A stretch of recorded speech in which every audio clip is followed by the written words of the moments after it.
Hey, Les. Can you hear me, Les?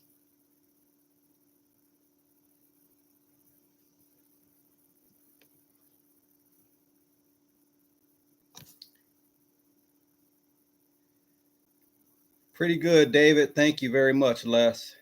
How you guys doing? Hey, Brandon. Happy New Year, Ed.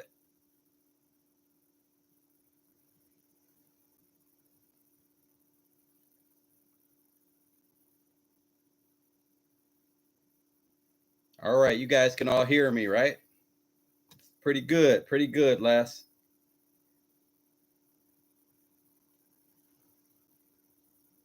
Good, good. Well, guys, as you know, I didn't announce this live.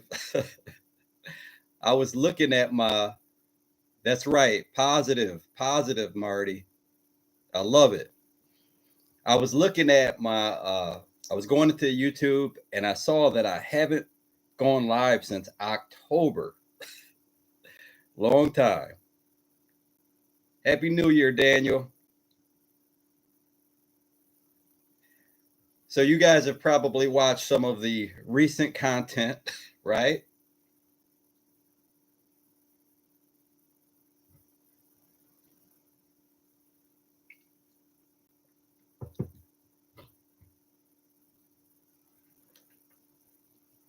Nobody wants to talk about it though, I'm sure.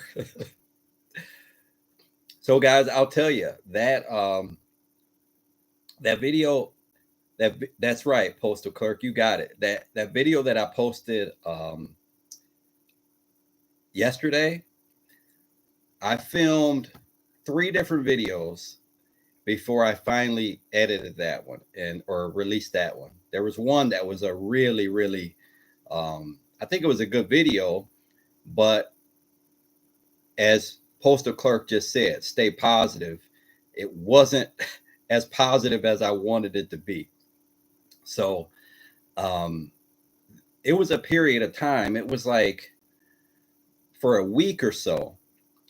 Um I think I did like a par 3 video. I did the bunker video. There was another video I did before that.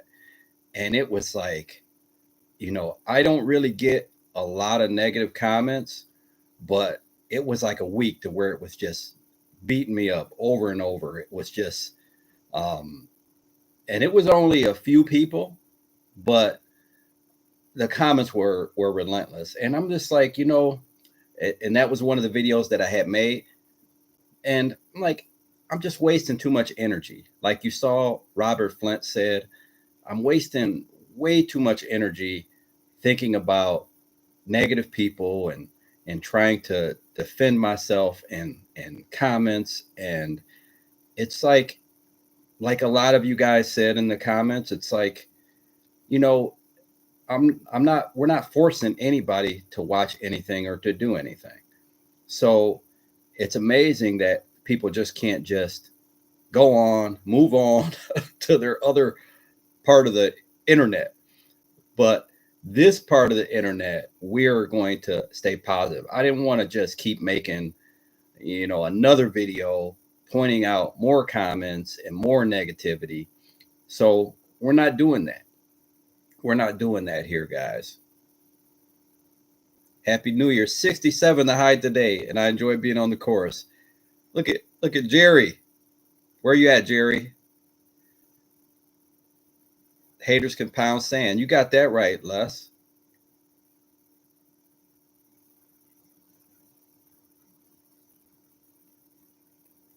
So I'm not gonna say it doesn't it's not gonna affect me going forward, but it really put me in a oh yes, I do remember now, Jerry. It does I am in a lot better state of mind. I'm just not gonna waste my time on people like that. Um the one comment in particular, the guy like he responded again today, and I'm just like it's just not even um some people are just wrong. I'll just say that. Some people are just wrong. And he's flat out wrong. And, but why waste my time? Why waste energy proving to someone else that they're wrong, and we don't need to waste our time doing that. That's right. That's right, postal clerk. Don't acknowledge it.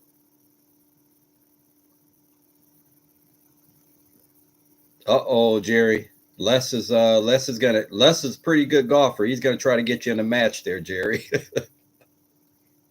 Les, what are you, a two handicap, I think, Les?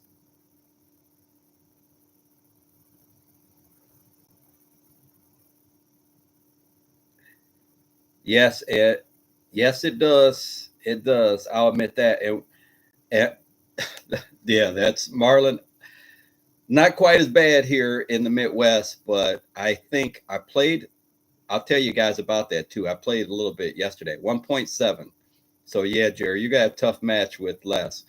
Um, every time I see Arlington, I think of this tournament I won. I think you guys saw in the one video I put the paintings on the wall, and or I showed you some paintings on the wall, and that tournament, it's a it's a pretty good big size tournament. It's like 140 players in it, and when you win it, you win this nice painting, and they'll give you like it'll be Pebble Beach or a hole from Augusta. It's really nice. I won that 3 times.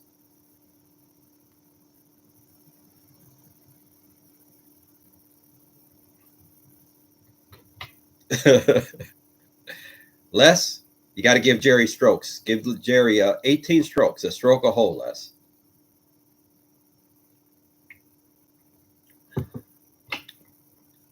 So guys, let me tell you this. One thing that I do recognize is every time I go live with you guys, I feel better. I can't believe it's been October since the last time I've gone live, but I think last time I said that I was gonna try to do them just randomly because it's so hard to announce them because I do so much content, and I just haven't done it. But I did 27 long form videos in December. I did one short form video for Rapsodo. I did some IG reels, so it was a lot of content in December. Kenneth McKinney, that was the actually I did see that today. That was the I was number 7 on the list, and that was the hybrid I hit for the second shot on the break 60 with Paul, that for the double eagle. So I did see that today. Thank you.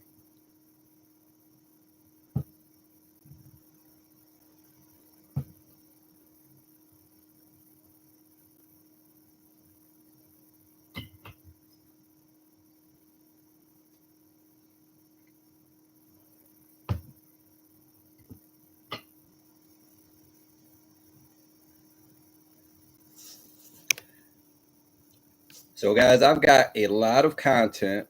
I'll tell you about. I filmed. I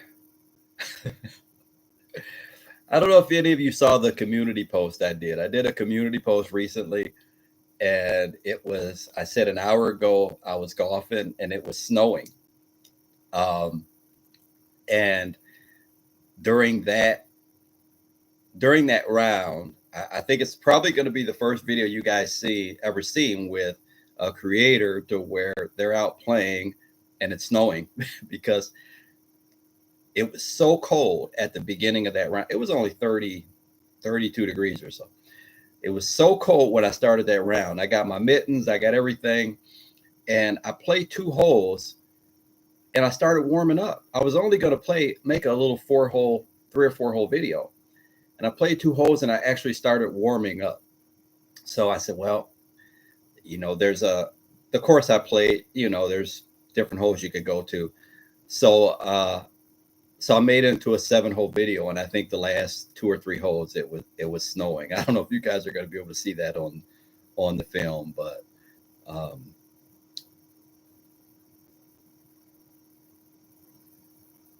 I am in Illinois.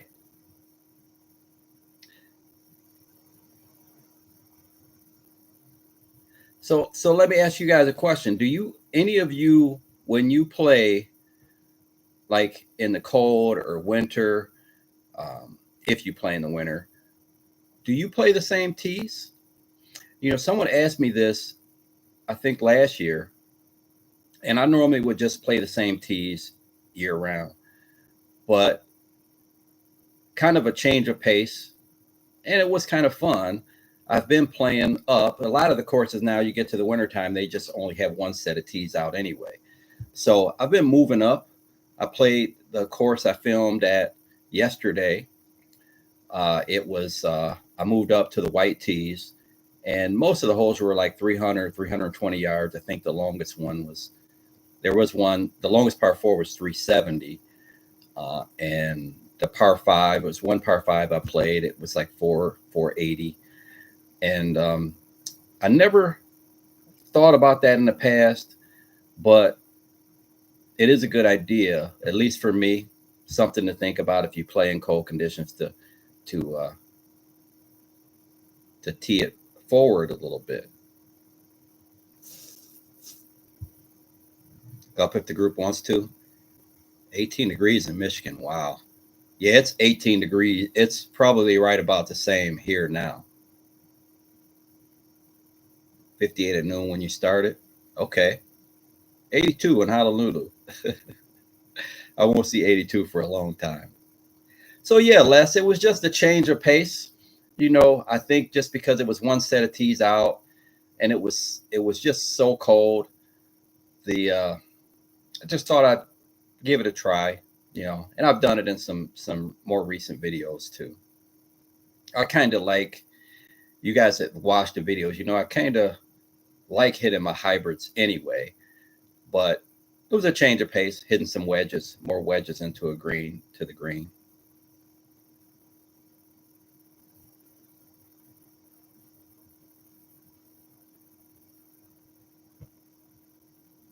Stephen McGuire, Triad or Pro V? That's a great question.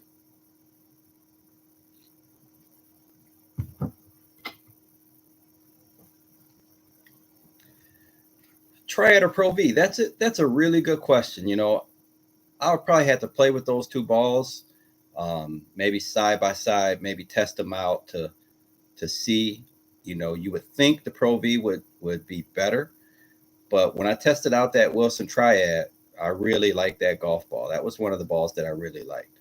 I think I may, for a change of pace, for some winter content, I may do like a favorite golf ball list, get back to some of that stuff. I did maybe a couple years ago.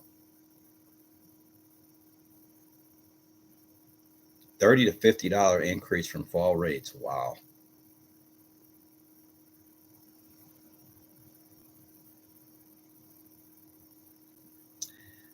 Daniel, yes, you could see a difference. I rarely seen any budget rangefinders that are. Let me say it like this: if you're just looking for distance, even if it's just slope adjusted, either way, if you're looking for that, there's a lot of budget rangefinders that are going to give you accurate distances. So it's all a matter of whether you are looking for the extras. How well can you see? Some of them are a little bit not as clear when you're looking through them. How fast is it getting the yardage? There's some little things, but if you're just looking at what's going to give me an accurate distance, there's a lot of budget rangefinders. Most of the budget rangefinders that I've tested, they're all been within a couple yards of a premium one.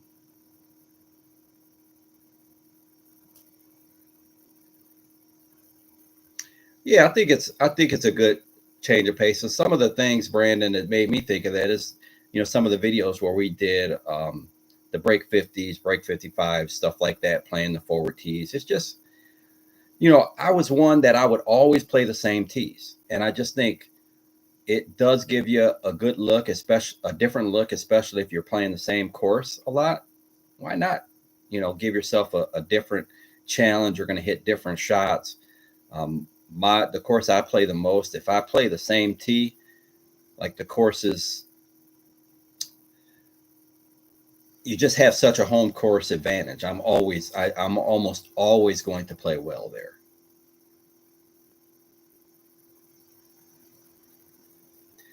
I don't, K Black, I don't remember the zip. It's been so long since I played that zip, but just off the, if you ask me which one out of those two, I would play the Triad for sure.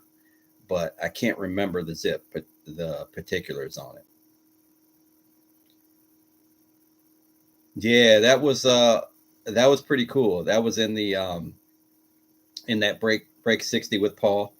So yes, Albatross, and it was on my drive. So I say it counts. It was my drive and my second shot. Hit from the silver. Hey, there you go. And I said that in a recent video. Like, the main thing in playing is playing where you can enjoy yourself, have a good time, have fun. Someone said in a comment at some point, and I talked about this a little bit in a video that I'll be releasing soon. They talked about how players playing it forward can have a more enjoyable round if they don't hit it far.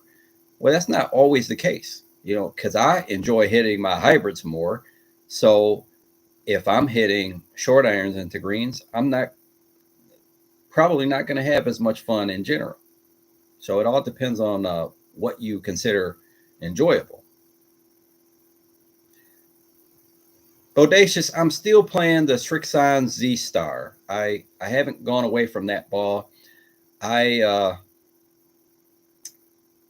like the ball. I trust the ball. I'm used to it. Like, it's just been no reason to go away from it. I haven't done I'll do a golf ball test and then I'll just go back to my ball. Like, I haven't really put that ball head to head against other balls either. So I've always talked about that, or I've mentioned that on different lives. Like, maybe at some point I will start to look into switching golf balls. Like the ball that I've reviewed, you guys probably saw this Saint Nine ball. Like, that was the first golf ball review I ever done on the channel, and I really like that golf ball. So maybe I'll do some head to hits. Let's see. Recycled balls, you are a spokesman for, are really nice. Thank you very much, Ed. I plan on doing a video like goals for the new year, and that video will probably be coming up within a matter of days. And one thing I was going to talk about is a little bit about that company, just because a lot of people are wondering, like, they support me, how can you support the channel? Well, there are two ways to support the channel. The first is watching the videos, and the second is, if you are in the market and you don't mind recycle golf balls, which I've tried them, they work really well, they play well, that would be the other way to support the channel. Watching the videos, and when you're in the market for golf balls, checking out Golf Ball Planet.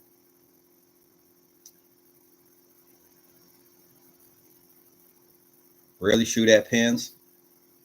Well, Les, you've watched enough of my videos to know that I'm a very conservative golfer, and get it on. My thing is get it on the green, preferably 30 feet, and inside of 30 feet, you should be able to two putt. If you can't two putt from inside 30 feet, then you need to work on your distance control.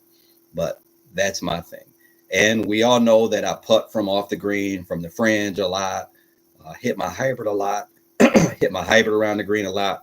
So when I say 30 feet, even if I'm short of the green on the fringe, 4 or 5 feet in front of the green, like that's my thing. I don't want to be 30 feet over the back of the green, chipping to a downhill pin.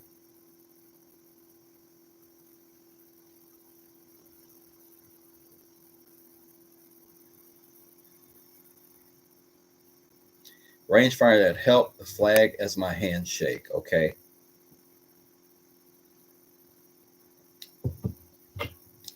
So Jerry, budget rangefinders, that's a good question, Jerry. It's a good question. And I'm going to take a note here, because you guys know that I review quite a few rangefinders. So I will take some of those rangefinder, or take all of them on the course, and see if there's any that are going to be better for what you're looking for, Jerry. I use the Cobalt, the review that I did with the Cobalt. That's not a budget rangefinder. That's more of a premium rangefinder. That works really well. But I want to see if I can find one of the budget ones that would help you there.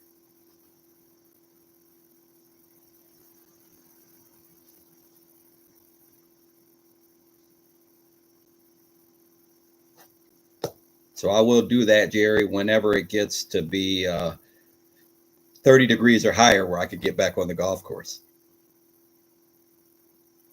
I mean, it's amazing, guys. You heard me say earlier that I went out to film this video, and it was 32 degrees. First the sun was out, sun kind of went away. And again, I played a couple holes. First two holes were cold. I'm like, I don't know if I'm going to be able to do this. But after I played a couple holes, like I just started warming up. I probably, if it wasn't getting dark, I probably could have played 18 holes out there. Now, you guys that live in Texas and Florida, you probably think I'm nuts. Like, there's no way you'd be like 32 degrees, you're on a golf course.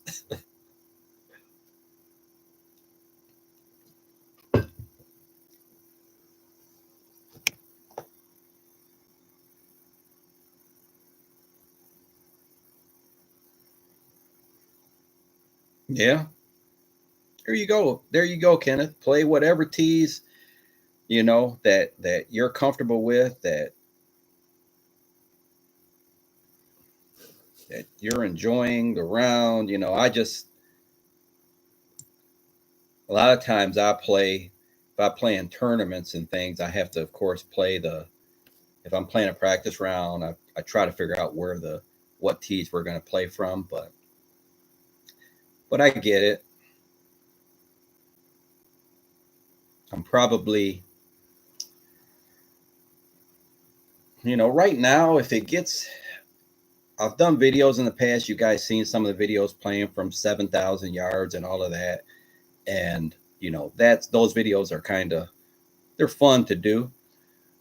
But, you know, probably 6,600, somewhere in there is probably like a comfortable yardage for me to play at.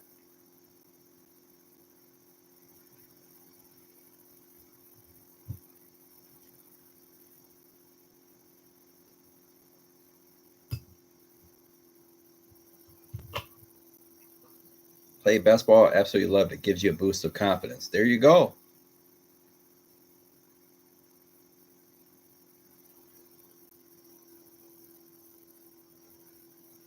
Daniel, are you asking, do I do that? Play?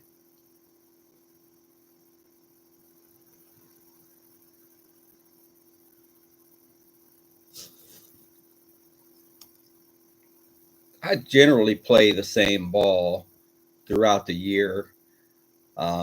It's something that I haven't really experimented with, switching balls. I just feel comfortable playing the same ball all the time. So just something you're used to. So I don't like switching.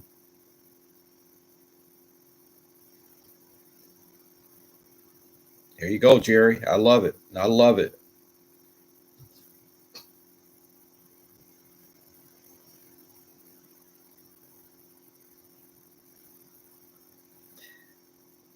That is a good question. That's a video that I was actually kind of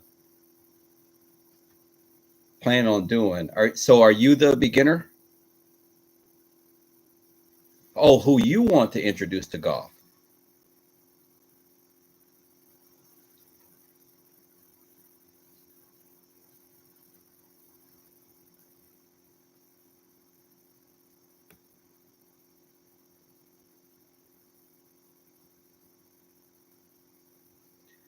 That's a good video idea, Ed. And also, you know, I've got a YouTuber named Mr. Shorthitter. You can show a few of those videos. Etiquette video, that would be a good one. Um, I think really, to be honest, I think if they watch like that etiquette video, the other one that I made recently, then they at least get an idea of um, of what they're doing out on the golf course.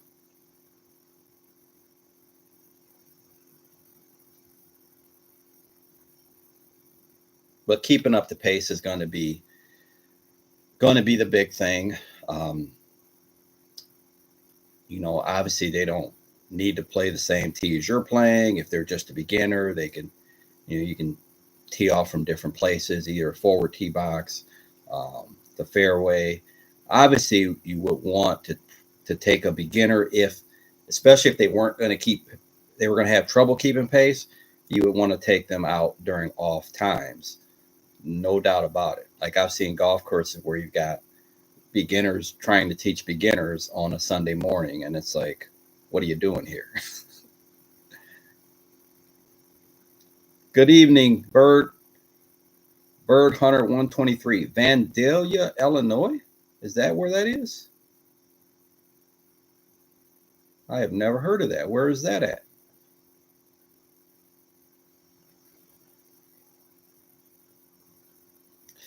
Guru Golf? Yes, I did a video last winter on a heated vest.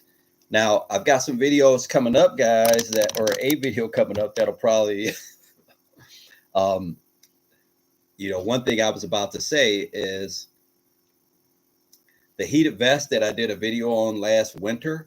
I would probably be a challenge for me to get into that vest right now. I put on a few pounds, but I actually did wear it a couple times this winter.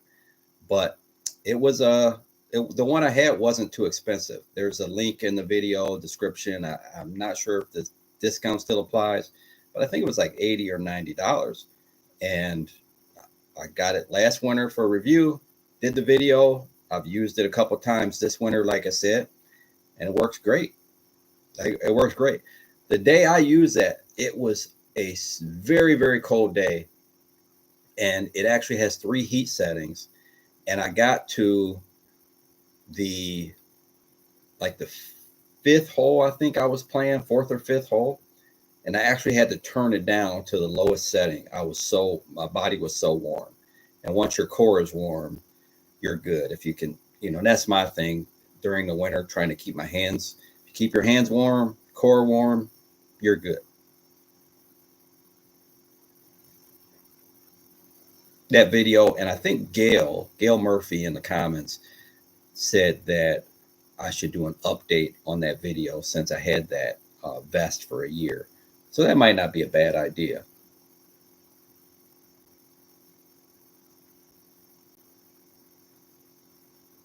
So guys, in case you didn't know, like one of the reasons for these lives, which I need to do more of, is it helps me with ideas. Like since we've sitting there talked, I've already wrote down 4 different ideas of things I want to do. So if you have any ideas, bring them on.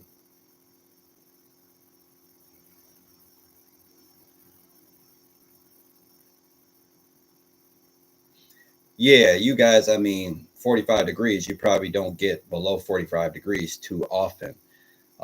I'm dealing with just stretching the winter or stretching the golf season as long as I can. And that's why, like I said, I played up until yesterday. And now, by the look of the forecast, I'm probably not, at least here, I'm probably not going to get back on the golf course for, I'm guessing, 3 weeks.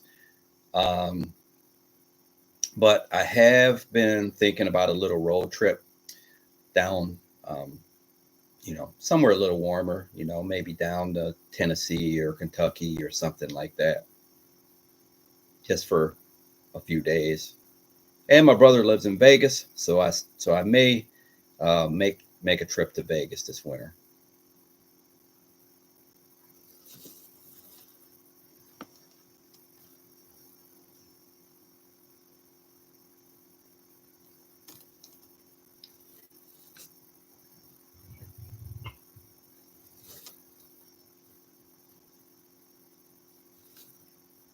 Okay, I got to catch up. Ultracep says, stay away from those Kirkland V3 balls.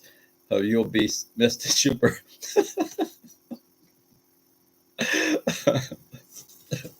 Okay, maybe I should write that down. Stay away from the V3 boss. Dave, 6600. You're a good player. That's a bit. Dave, let me tell you a story real quick.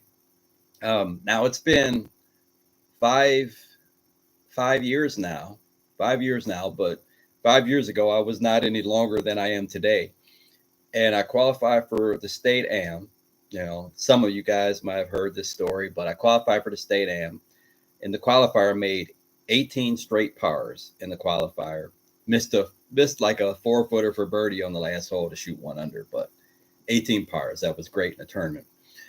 So I made 18 pars. I qualified for the state tournament, and it was played on a course that was the first day. It was almost 7,200 yards. And it wasn't like an easy 7,200 yards. It was like a hard 7,200 yards. And back then I used to hit this Callaway. I forgot the name of it, but it was a 2 hybrid. So I swear, like it was like 10 holes. I hit driver, 2 hybrid, driver, 2 hybrid, driver, 2 hybrid. And I couldn't get there on a few of them because some of the par fours were 460 yards. And that story, the other thing about that, I think I might have mentioned in another video. I played with a guy not in the qualifier, in the actual tournament. It was a par 5 that was 600 yards, and he hit a 400-yard drive, and he hit like a, I don't know, 7-iron into the green and hit it in 2. Like he hit his drive. I hit like a driver and a hybrid, 4 hybrid or something, and his drive was almost to my layup shot. And look, guys, I'm not going to go down this road, but I know why a lot of people say, well, you're no short hitter, and I'm not. But not relatively, right? But I think partly, and I've said this several times before, part of the thing is just like we talked about earlier with the comments. The internet is a place that's full of trolls. So the one thing that I could do, or that I wanted to do, is I didn't want to start making YouTube videos and have people making fun of me because of how short, relatively, right, short I hit the golf ball. So I'm like, well, I'll just call myself Mr. Short Hitter. And now I don't have to worry about people saying, oh, you only hit driver 220 yards or whatever. So I think in that way, it actually did help to where I didn't get many people teasing me about how far I hit it. But I know on the other side now, the other side, there's people saying, well, you're not a short hitter, but can't win either way. E. Jones, 1977. Most people I know use a glove. I think like Freddie Couples never used a glove. I don't think he used a glove. I can't remember. But I've always used a glove. And if I went out and tried to hit a golf ball without a glove, it would feel very strange. I take my glove off for generally like touchy shots. So when I get 20 yards from the hole, maybe 30 yards, I take the glove off. I don't putt with the glove, except in the wintertime. But if you could get used to not using a glove and your hands don't slip, and you got, I would definitely make sure you've got, good grips on your clubs all the time. But if you can get used to not doing it, you save yourself some money.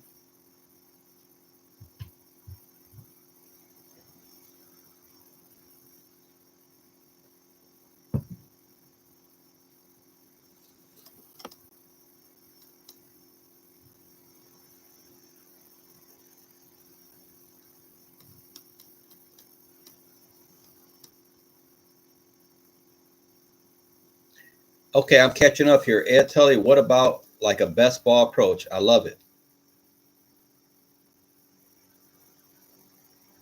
I love that. I love that idea.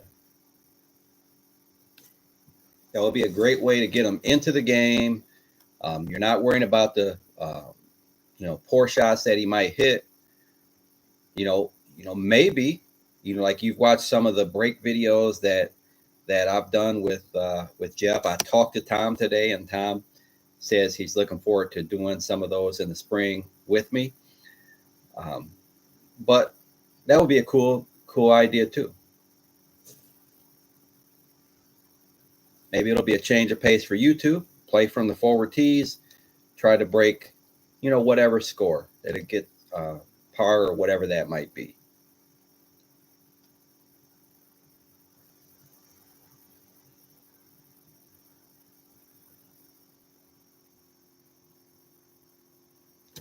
TGL League starts the 7th.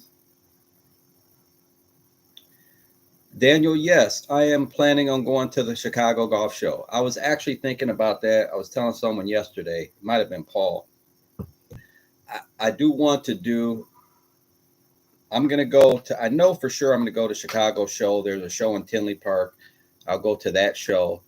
And I think there's a show I know there's a couple shows in Wisconsin. I know there's a show in Michigan. So I want to definitely go to Chicago, Tinley Park, and Wisconsin. I may go to Michigan.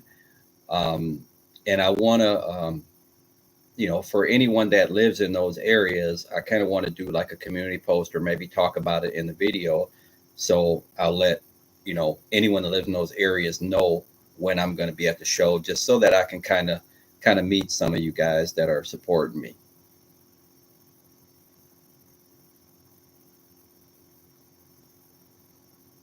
I know, Daniel, I know you saw the video from the Chicago Golf Show, well, technically this year, right? Spring or winter.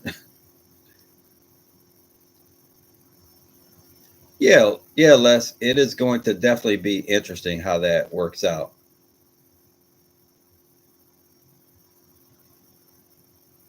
East of St. Louis. Okay. What's the weather like there, Bird Hunter? I'm like right now.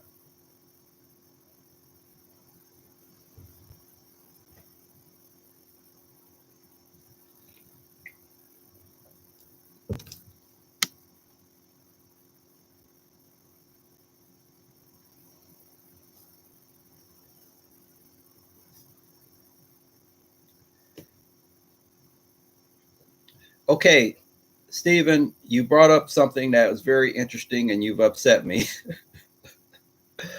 So I plan on putting all that in a video because I need to really. I was talking to Tom today, and I just really got to get back in shape, man. I got to really get in shape. I'll share that with you guys, and I'll probably talk about it in video. But um, I had pretty much a pattern, and it was kind of the opposite of a lot of people, to where I would, in the wintertime, I would kind of get in better shape because I had a little bit more time, and I would always get in better shape, lose weight, so on and so forth. Well, I'm not blaming anyone but myself, but since I really had this channel going the last couple of years, it's been nonstop. So the time that I would work on my fitness and my health and lifting weights and exercise and all that stuff has kind of gone um, into editing and filming and all of that stuff. So I was talking to Tom today actually and said I've got to get in better shape. Um, Last 2 years, I gained 30 pounds. I gained 30 pounds. I probably gained almost 20 pounds this year. Well, not this year, but in 2024. So, so I have to get back to it. And there are some exercises, Stephen, that I would do. There's a book that I have, Core for Golf, and then there's some more golf specific exercises that I would do, and I need to get back to that. And I think that's something that I some of you will probably be interested in. So I should share that with you guys, that routine and stuff. Dave, yep, been talking about that. I talked about that, or you guys talked about that, and I think that's an excellent idea. I was really thinking like this should be the summer to where I have something, even if it's small, even if it's just, whoever is in the area or whoever can make it. Um, but, just a fun event to where I can meet some of you guys, and we'll go out and play. Maybe I can get um, sponsored to do something, possibly. If not, you know, whatever it is, we could go out and um, just a meet and greet and play some golf. I think that would be a lot of fun. Maybe some kind of two-person thing. I could get Tom or Jeff, or I really thought about it in the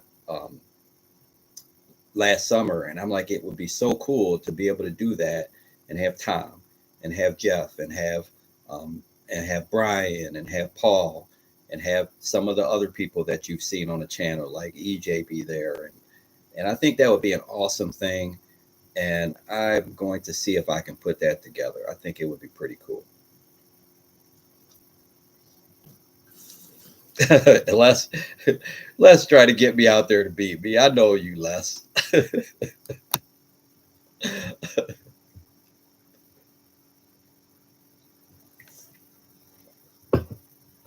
You're gonna keep asking for it, Les. I'm telling you, I'm not that easy. I may not be as easy as I look at times.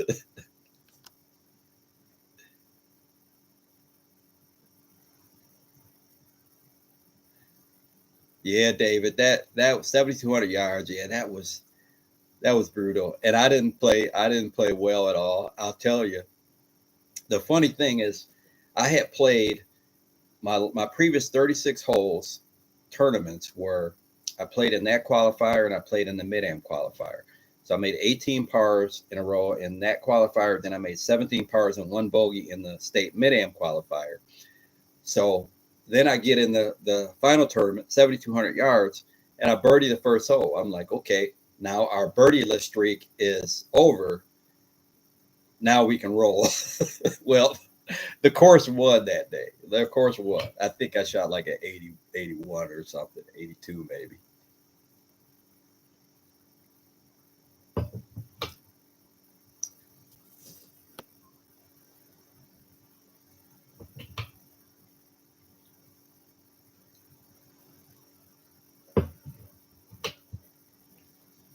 Daniel, wedges should be. I think wedges should be changed out especially if you practice a lot. Wedges should probably be changed out um, a couple times a year, maybe the beginning of the year, and then the summer.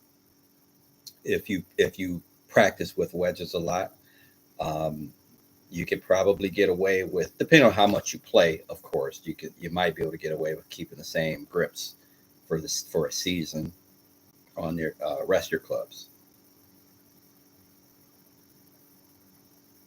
But I just kind of change them out. When you need to change them out. If I'm feeling it, I start to whatever. It doesn't have to lose a grip. You can kind of tell if it's loose.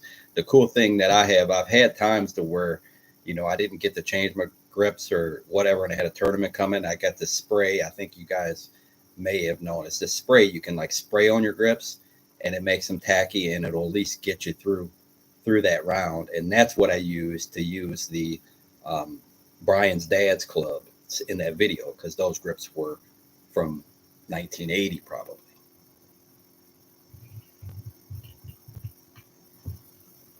Smack and practice bunker shots. Just keep working on it, Dan.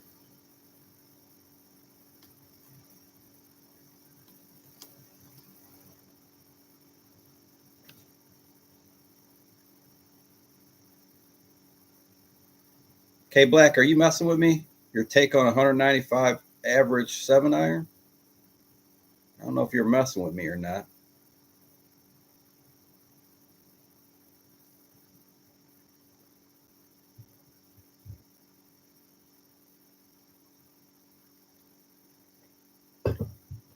Well, obviously, your 7-iron is going to.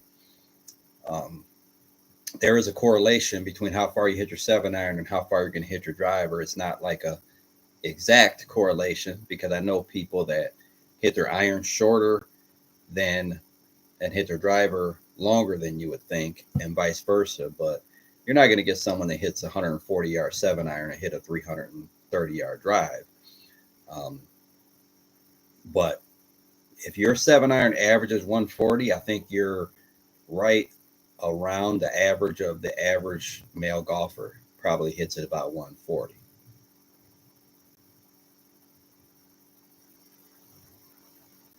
Les can chime in. Les, I don't know how old are you, Les? I don't know that. And how far do you hit your? How far do you carry your 7-iron? Les is a 1.6 handicap.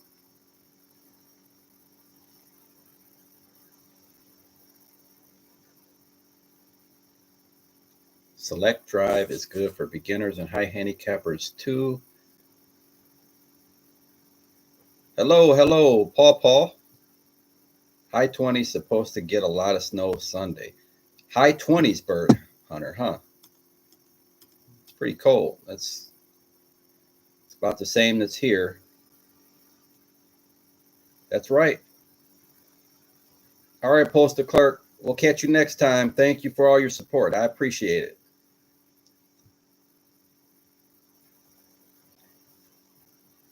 Gary, the big front coming in. No golf. M-Hub. I used to have lower back pain and stiffness toward the end of the round. Doing planks, and pretty soon the pain and stiffness went away. My length increased. Planks are easy, zero impact. Part of my routine was doing some planks too. That's pretty good. Bird Hunter, I am about 25 minutes southwest of Chicago.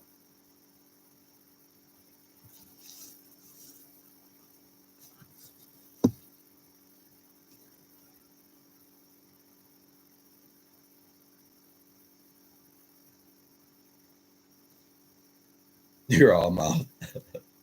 Less.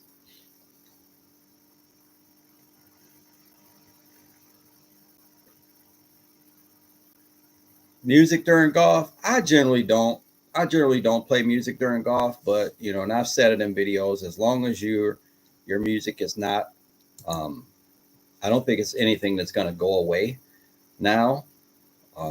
But as long as you are respectful of others, just like in anything else, I think it's fine. Unfortunately, I've been on a golf course to where I could hear people's music from 200 yards away, and I don't feel that's right. I feel like you should, if you want to play music, keep it in your own room, at least. AJ Green's topic. Hello. I appreciate it. No, FSU, that's one video I don't. So let me write that down.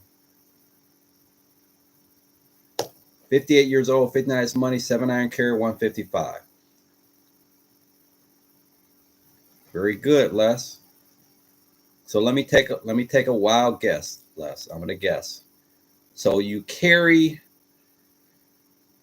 I could be off here. Let's say your carry with your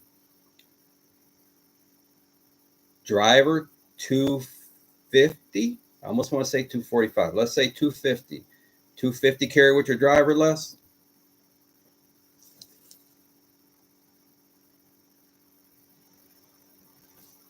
Stephen Gregory, you're in Mississippi?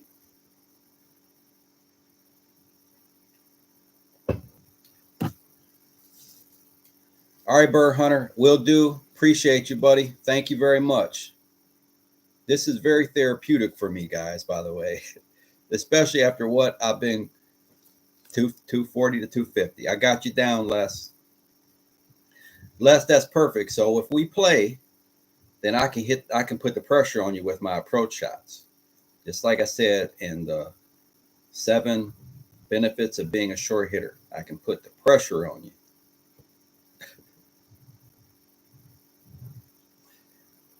Southeast Wisconsin. Okay. Southeast Wisconsin. What courses do you play there?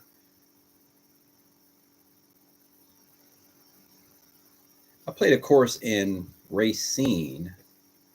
Can't remember. I played quite a few courses in Wisconsin, though.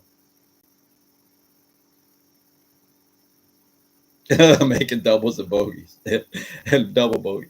AJ Green, so where are you at? What state are you in?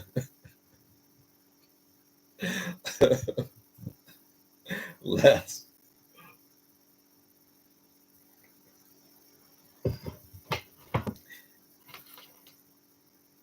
So guys, let me tell you this. I can't say this enough. You know, um, Iowa. Okay, okay.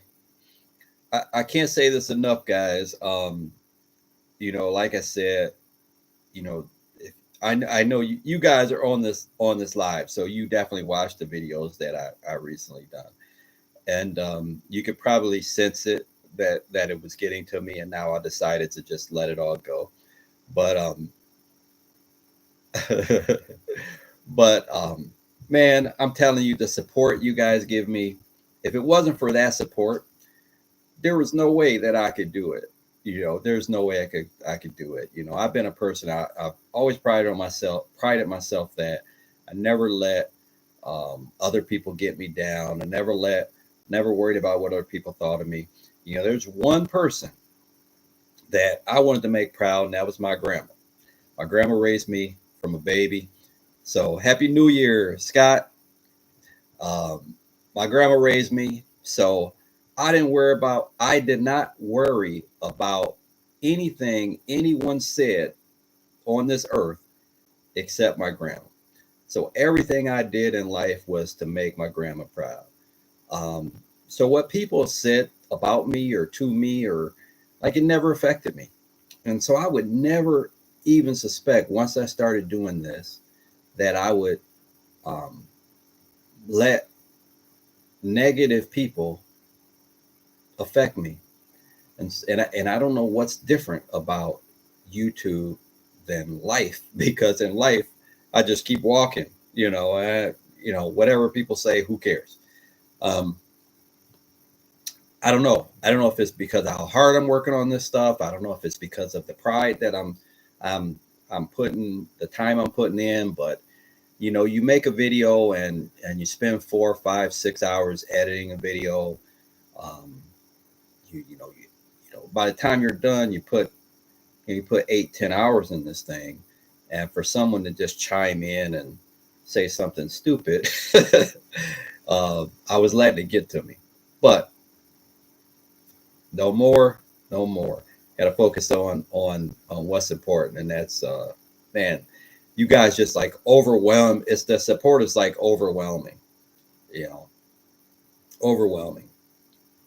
Fox Lake Golf Club the most, but also Beaver Dam Country Club in Old Hickory, which is awesome course. Fox Lake Golf Club, is that like right by the border? I think I heard of that course.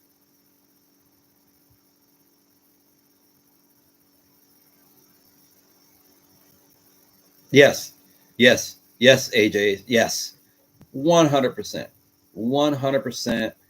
Um, yes, nobody wants to be disrespected.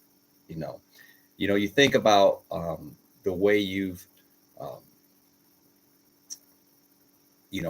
held yourself in life. You try to be a good person. You try to do the right things. You know, you try to do everything right. You know, and um, you know, most of the guys, you guys probably don't know, but I've led a pretty. I don't want to go into it, but I had a challenging life as a child. But I never. My grandma said, "Don't smoke, don't drink, don't do drugs." I didn't do any of those things, and even to this day, you know, now you guys probably won't don't want to play golf with me now, but I've never had a drink of alcohol. I've never smoked a cigarette. I've never done a drug. I've tried to lead a good life, and like AJ said, for someone to just get in the comments and start disrespecting you, um, it it's uncalled for. So you're right, AJ. That is 100% part of what it is. Yeah, yeah, yeah, yeah.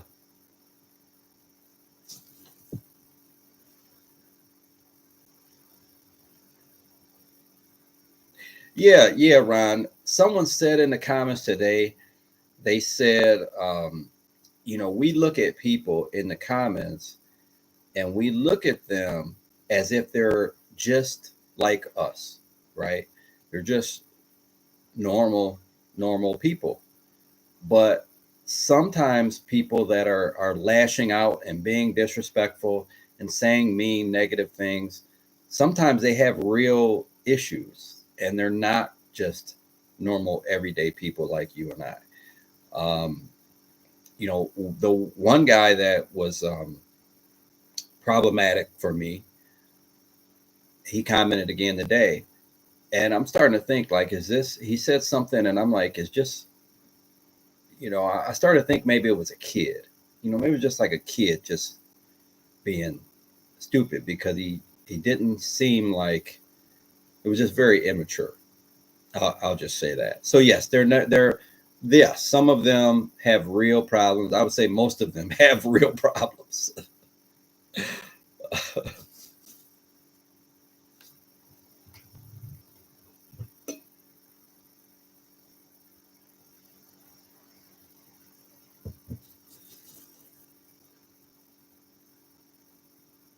Yes, they are. They are. Let them sit and eat their hot pockets.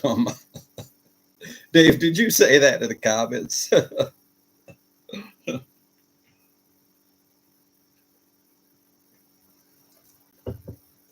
Yeah, yeah, Dave. They're look. I spent. I'm telling you, I knew it was getting to me when. I knew it was getting to me when, guys, it was bad because I ended up calling Jeff. I ended up, yeah, Jimmy, I get it, but I try to stay away from, I try to stay away from religion and politics. I try to stay away from that. So, um, thank you, Charlie Brown. So it's not anything about you, Jimmy. It's just this topics, divisive topics that I try to stay away from. Um, so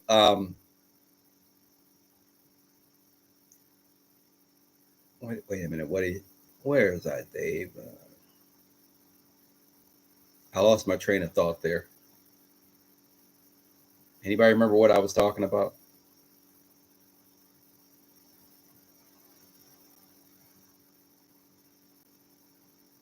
Oh, okay. So yeah. So guys, I knew it got to me. I was sitting there making one of those videos, and I'm reading a comment from someone on the Wet Bunker video, and it was a gentleman who said him and his wife went out and tried the tips. It worked great for them, better than they hit it from regular bunkers, so on and so forth. So they loved it. They were thinking, they say they're going to go out again. They had electric vest on, and it was a cold day. And I felt good that they went out, they did it, it worked, which I know it worked. Like nothing I'm saying is revolutionary. It's stuff that, anyway, let's get beyond that. So this person, I'm reading the comment, and it's such a, it's really got me going, really got me going. So I stopped the video, I called Tom, and Tom didn't answer. So then I called Jeff, and Jeff's like, I'm going over. I was like, I need you to talk me off a cliff, Jeff. And he's like, what is it? So we're talking. And then I said, just watch it. So he watched it, called me back. He said, I have no idea what anyone could be talking about. He's like, this is exactly what you should be doing, so on and so forth. He said, I don't get it. And then I talked to Tom this morning, same thing. I talked to another PGA pro, same thing. It's just like, who knows? Who knows what? But there's the point, guys.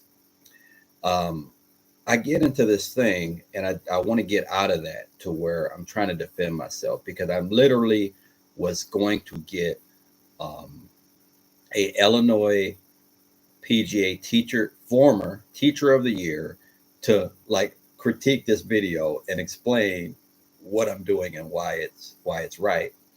And I'm like, you know what? Do not waste your time on these haters. It's just not worth it. It's too much time. It's too much energy. I'm done replying to them. I'm done commenting.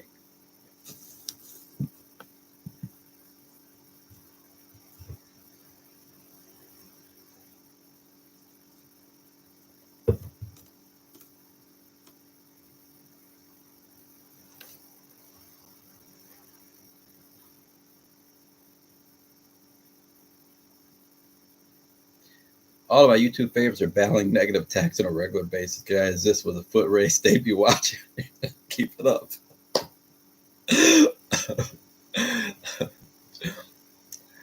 Yeah, it comes with the territory. I'm telling you,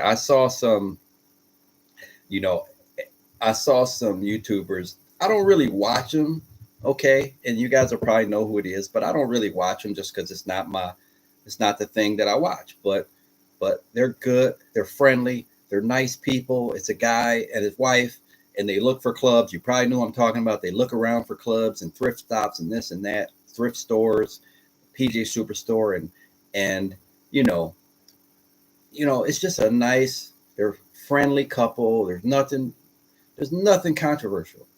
And I went in the comments, and these people are just ripping into them about whatever. And I'm just like, how could you be upset with these two? All they do is walk around laughing and smiling all the time.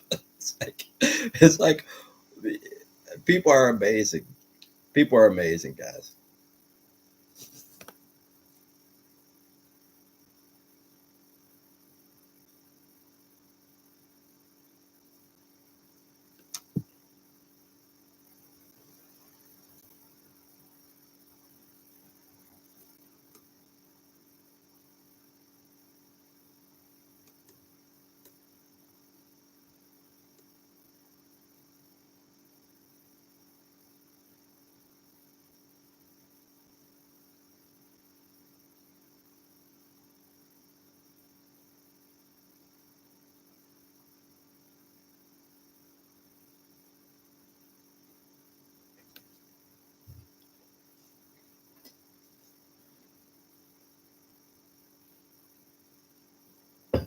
Jonathan, I really can't even answer that without knowing like what driver you had before, and um how $575 for a custom fitted driver shaft um is a lot.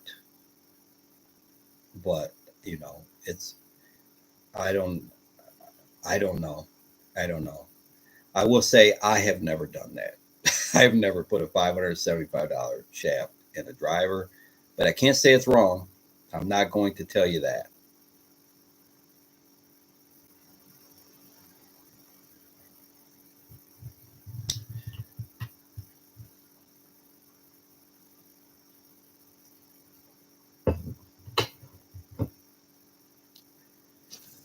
Well, is it going to make you a single hand? If you're a 10, you're just trying to get from a single handicap is a 9. So if everything gets fit for you properly, I would hope it would save you at least a shot or two. I would hope.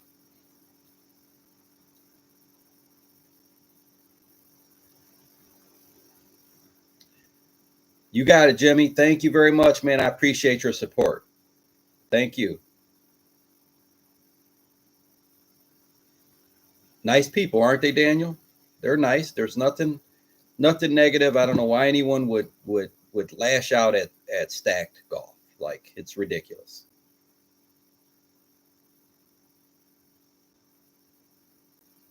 That's a good question, Charlie. Last.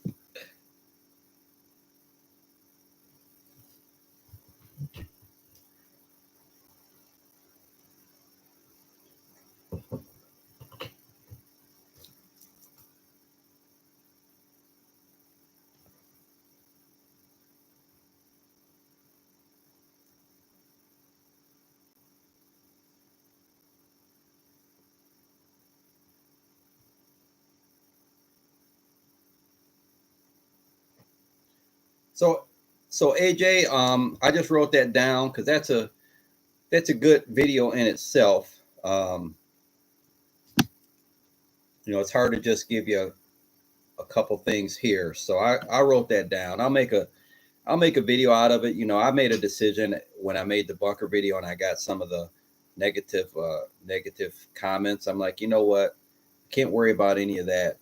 Those are the types of videos that get the most, that are open. I open myself up to that. But again, I don't even care. I'm going to make this video, um, and you're going to strike the ball consistently and towards the target.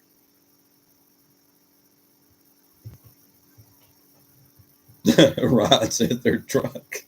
Could be. Could be.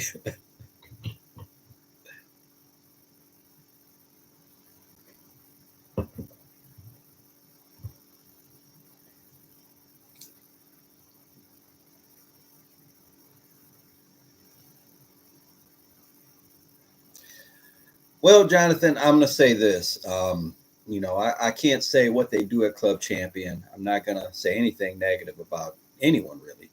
But on this channel, I try to show you guys affordable options whenever I can.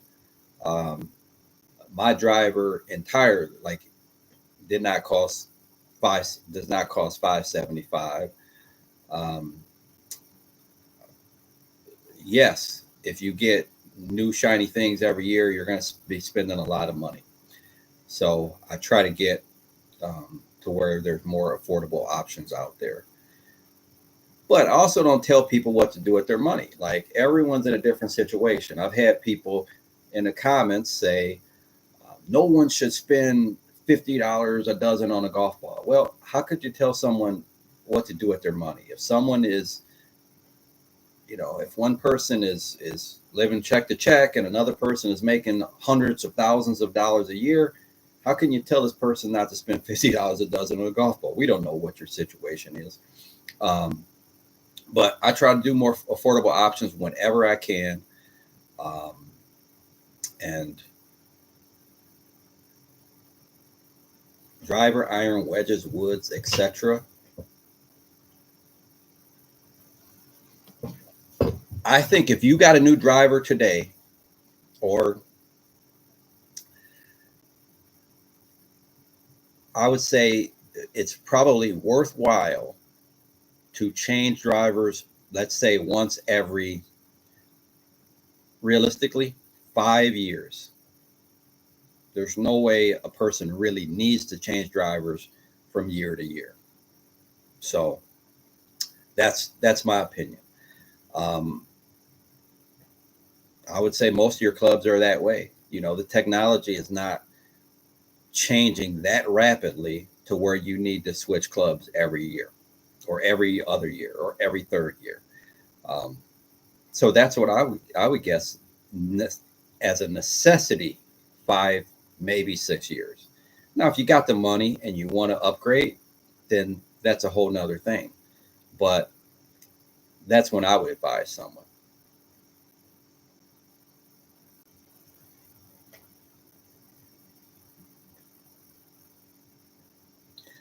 Yeah, Charlie, that's what we're thinking about. Where are you located at, Charlie?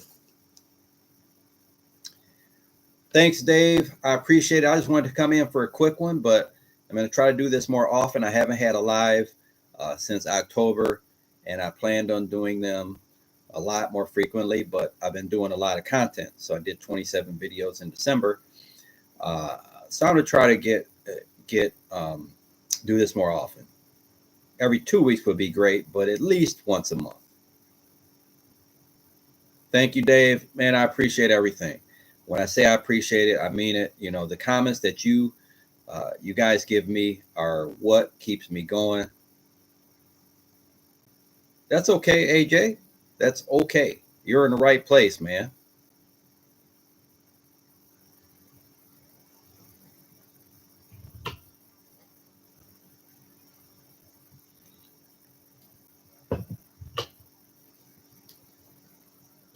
Yeah, Les. Yeah, Les. Now, the point I was making to Jonathan, I mean, Jonathan wanted to go from a 10. If you just read like exactly what he said, he wanted to go from a 10 to a single digit. So that's a shot and a half, or a shot, really. So if you have older clubs and you get fitted and you got a better dispersion pattern and they're working for you versus something that isn't fitted, that can do a shot or two. But in general, yes, you definitely want to work with it. You definitely want to practice. And it depends on how poorly fitted the clubs you have are. I have clubs that I that I just go out and hit, and they work, and other clubs don't. And I'll give you a funny example on that. If you guys seen the video I did with Brian's dad's clubs, I did that video. Of course, the clubs weren't flying far, but I was able to hit them.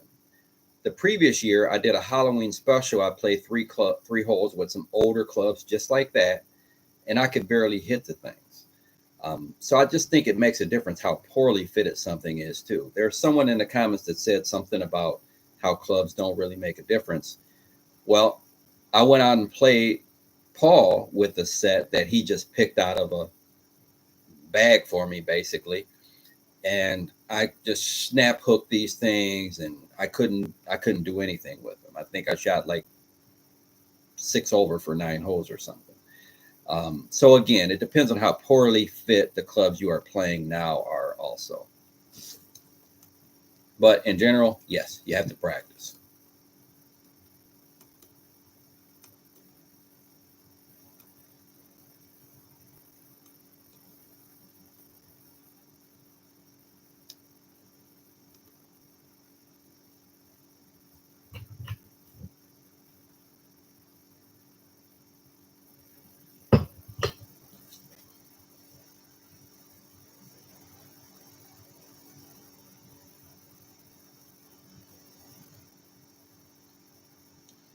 K Black, have I demoed the Tour Edge?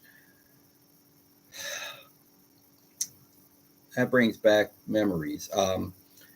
Tour Edge, Tour Edge is a Chicago company, Tour Edge and Wilson, and I tried to get some demos from both of those clubs, or at least do a tour of their facilities.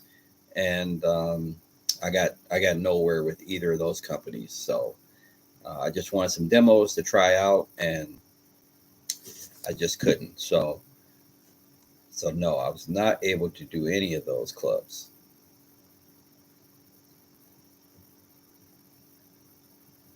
Yeah, those are fun. I'm happy you say that, AJ, because there's so many people that like those are always the lowest viewed videos, but they're really a lot of editing time, but they're also fun because I get to play with Paul or Jeff and John and Rafe. So they're a lot of fun playing with other people. So I'm really glad that you said that, because sometimes I wonder, like, should I keep doing those videos? No, Jonathan, no problem.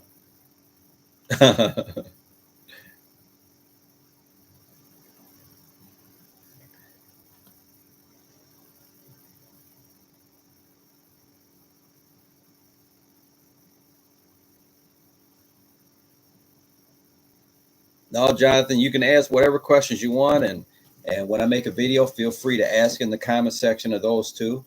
Um, I'm writing down some things as I go along for future content. Now, some of the question, like you said about the most forgiving wedges, that's a tough one because I haven't played, most of the wedges out there. I play the Cleveland CBX wedges, and those are extremely forgiving, and I like them a lot. I did a video recently, the Cleveland full face wedge, and I actually probably like that even more. So those are very forgiving, and those are more on the premium side wedge wise. But if you want something forgiving, those fit the bill. I also did a video in the summer on the Lazarus wedge, and that wedge performed pretty well, and that was a very inexpensive wedge. But based on like the fitting and the money you're spending on fitting, so on and so forth, maybe that Cleveland CBX wedge would definitely be in your price range.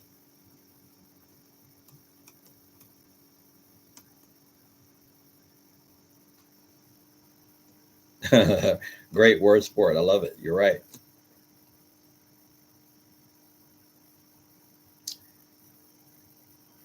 All right, you guys remember that. I'll have to go on live beforehand so you guys can make sure to meet up for the ride to the tournament.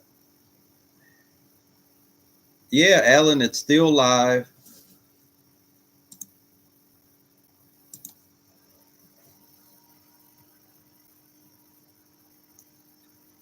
Hey there, Stacks.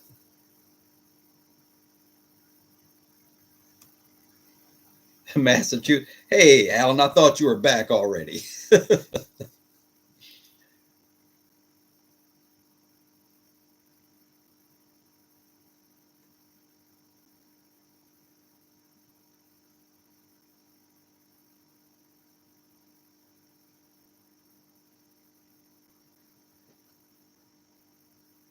New level. No, some people mentioned new level before, and I emailed the company and see if they would send me something, and they couldn't or wouldn't. One of the either one or the other, and they said they have a demo program, and so that's that.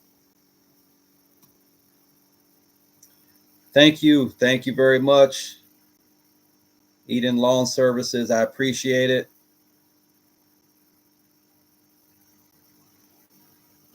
So Ultra Sep says Kirkland wedges for the win. I haven't tried Kirkland wedges, but um, are they very forgiving? That's who he's looking for, forgiving wedges, and I don't. I've never hit them, so I can't call that one. September. All right. Good evening, Dr. Dan.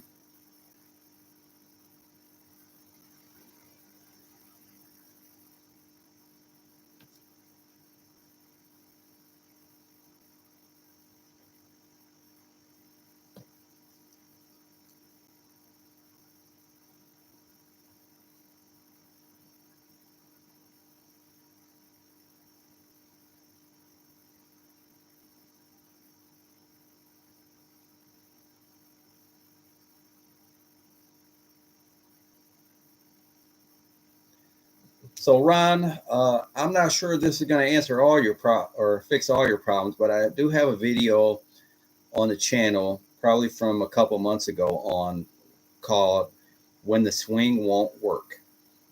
And if you haven't watched that one, maybe give that a try. Just to That'll give you some ideas of things that may help you during the round.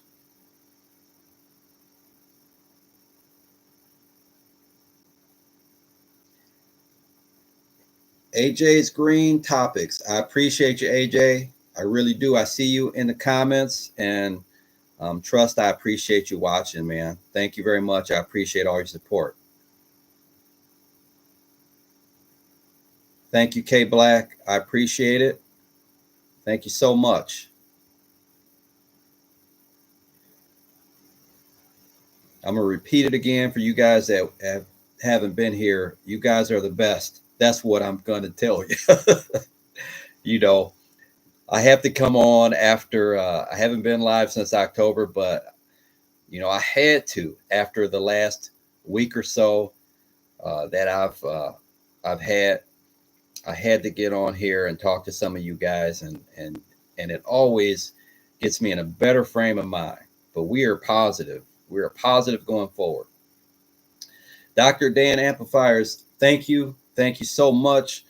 My golf fix, John Adams is here now, and he'll tell you, like, my golf fix, I don't really get much off. Like I'm telling you, yesterday, for you guys that weren't on, I know people are coming in and out, but yesterday I was on the golf course. It's 32 degrees.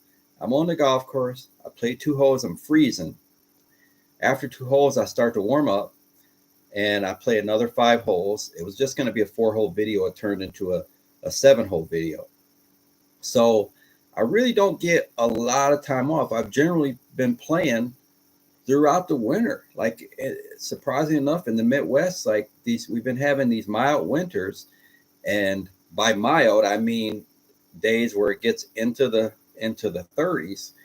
Um, and that's kind of like my, I know a lot of people probably think I'm crazy, but it's like my favorite time. Maybe I get on some layers and I go out there, and of course no one else is there. So so I enjoy it. Um, so I don't get a lot of winter off. Now I have a simulator, and you'll see some videos from the winter in the simulator. A little bit more of that. I also plan on going to like the PJ Superstore and doing some stuff indoors too.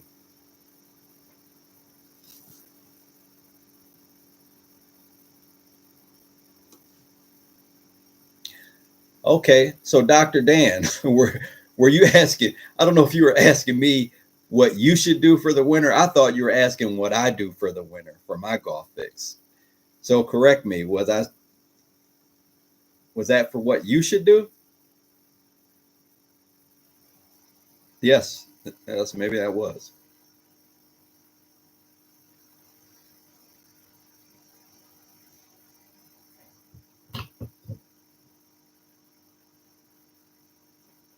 I did not notice. I did not notice a difference, Dan.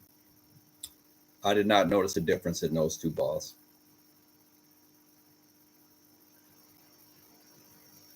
Ah, see. Okay, Les, that's good information.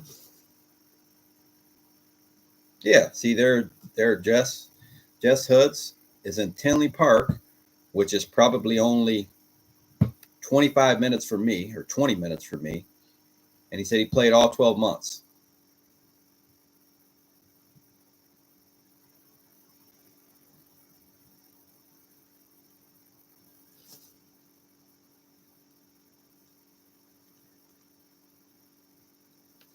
Well, the lines are kind of getting blurred in the clubs on what um, most companies aren't really saying, like these are for low handicap players or these are for high handicap players.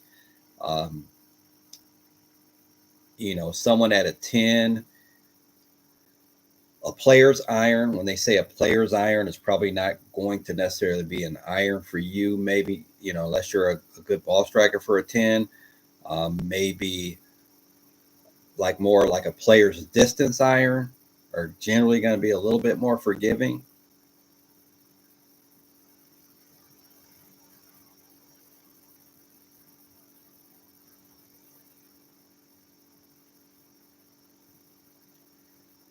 Dan, I appreciate what you're saying there, Dan. I really do.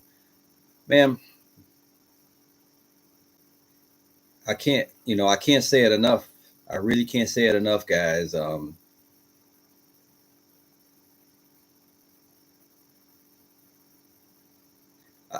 I think this is like this community, you guys are like the most positive,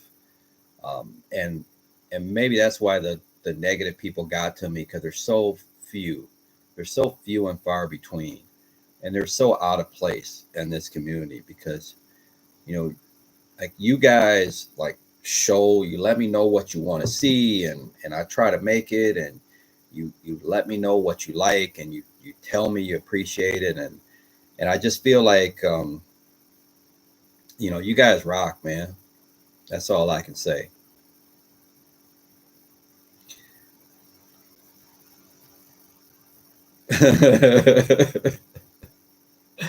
Ron, you gotta have, well, one video I had my, when you see the black up here, that's the electric vest. If you see the black, that kind of makes it kind of look puffy.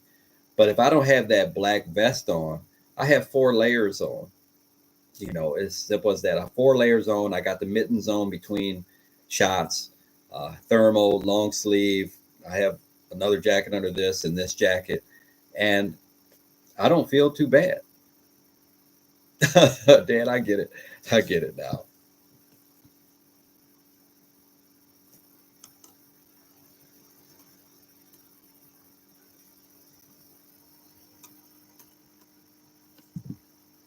Yeah, Dan, where are you at?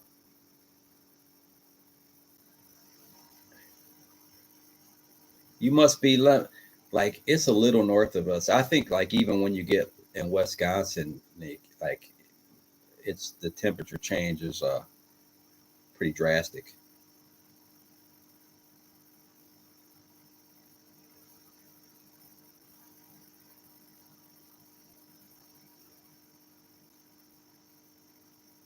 Thank you, Dan.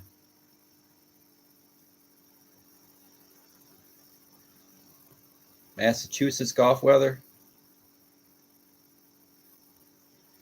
Thank you, Ed, Alan.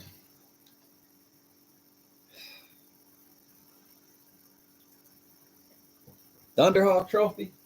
It's right there. Hawk hit.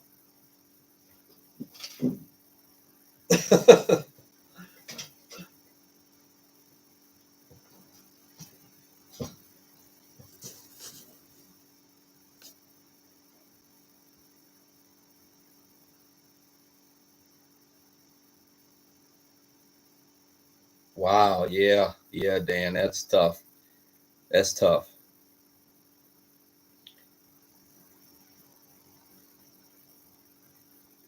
Alan, come on, man. When you guys, when someone says that, I'm just like, you got to be kidding me, guys. Like, there's so many creators out there, and for someone to say you are my favorite creator, you're the best. Like, there there's no way, But I'm gonna tell you, I try. I try. I want to bring you guys good content, man. I really do.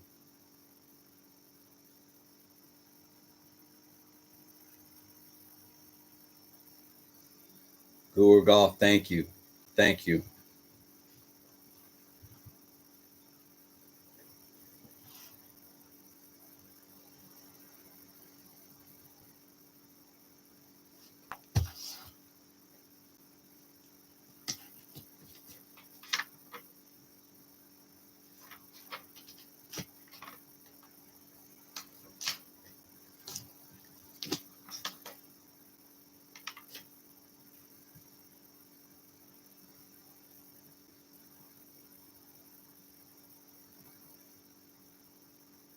That's crazy, Alan. Thank you. Thank you, man. Stacks, how did you get into YouTubing? That's a funny story. I was actually going shopping late one night. I was in Walmart, and my little brother calls me, younger brother, that the one that lives in Vegas, and he calls me, and he said he's talking about YouTube. I don't know if something. He does music, and he has YouTube channel, and you guys probably heard, like, you guys have been around for a long time, know that I did music, and um, still do little songs in some of the videos and things like that. But he was telling me, he's like, you've been golfing for, at that point, what was it, 36 years, 35, 36 years. He's like, you've been golfing 35, 36 years. You play, college, you did all this stuff. And he's like, you taught, whatever. And he's like, you got a lot to share. You've got a lot of people be interested in your story and what you have to say. And he kind of talked me into it, and I said, well, I'll give it a try. I gave it a try, made a few videos. And I think when I made like the 7 wood versus 3 hybrid video, I got a lot of uh, good feedback on that one. And that's the one I say, hey, I guess people are interested in what I have to say. So that's kind of how I started. And to be honest, I probably, once every 6 months or so, I mean, I talk to him quite often, but I'll remind him that he's the reason that I started doing this, and thank him, because um, you know, I appreciate you guys so much. When I see comments like that, it makes my day. When some of you guys have probably seen me reply to you, like, you just made my day. It literally made my day, a comment that you guys made. What setup do you use to shoot your content? I've got a Canon N50 in this little bag here. I've got and it's just got the mics, lapel mic, the mic attached to the camera, a tripod here. I keep this is the tripod I keep here in my little studio here. I have another tripod that I take with me. But when I'm on the course,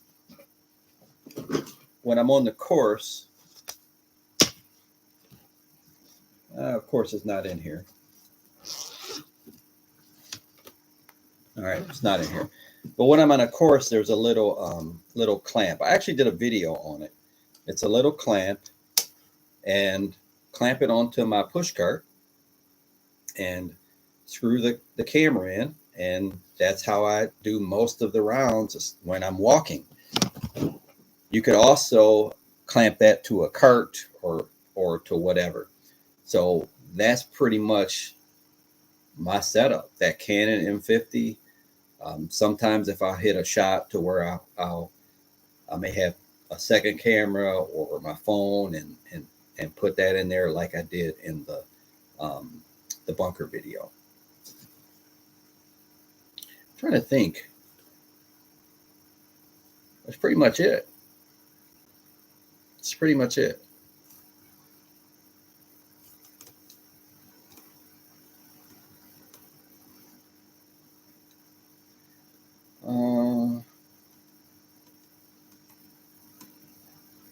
All right, Alan. The polar bears are in awe of Mr. Shorthitter. Yeah, John, I could take it down to about, I say 30, but really probably, no wind. I could probably go down to 26, 27 degrees and be okay.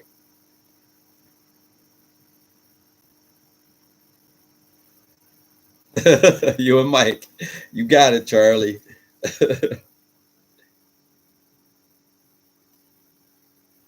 Thank you, Alan. Thank you.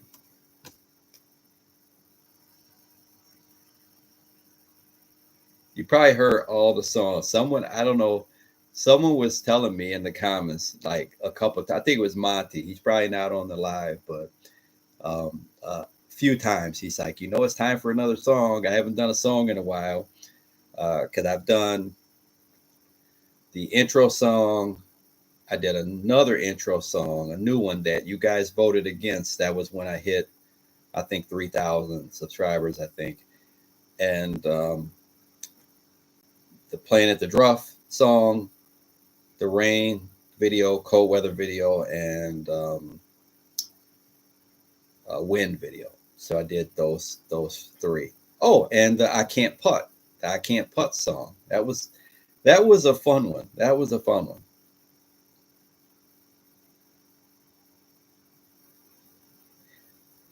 And Alan, I'm thinking about doing a song because this stuff is fun to me. I'm thinking about doing a song for the trolls, even though there's not many of them. I think I'm doing a song for them.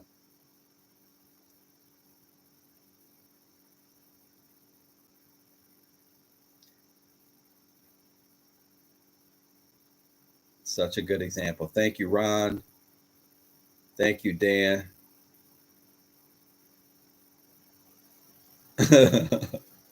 Bernie Sanders. Oh man.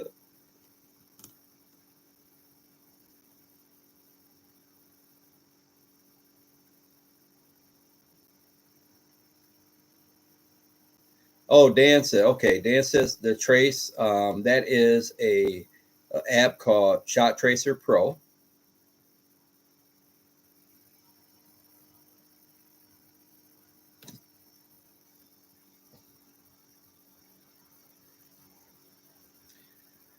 I got a Click Gear 8.0 push cart that I've had for probably 3 or 4 years now. And I like it because it's a 4-wheel. Now, I got the 4-wheel because I was planning on doing a little bit more light jogging when I was golfing on the course. This, I think, this is before I had a YouTube channel, and I need to do some real jogging. But anyway, the 4-wheel doesn't, you don't have to worry about it tipping over if you go quick with it.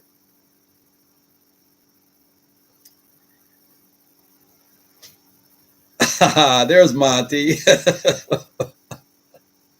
Hey, Monty, you've been listening all along, huh? The I Can't Putt song was hilarious. I'm going to tell you, the I Can't Putt song might have been my favorite. That may have been my favorite song. Um, the timing was absolutely perfect. And while we're at it, guys, talking about songs, what I thought about doing is I was actually going to, because I haven't done anything with the apparel since just the Mr. Shorthitter logo. So I was actually going to do a song with apparel for poor club face control. The guys that have poor club face control. So I was going to do a song and make some apparel. Hey, Mr. Shorthitter, I've got poor club face control. Yeah, Alan, thank you. I need to put that full song just so that we can hear that song at the end of a video, just so the full one's there. Or maybe I'll do a video and put all the songs in it, just one video. No, Ed, that was not. Troll song for the win. I love it. Anybody else want a troll song?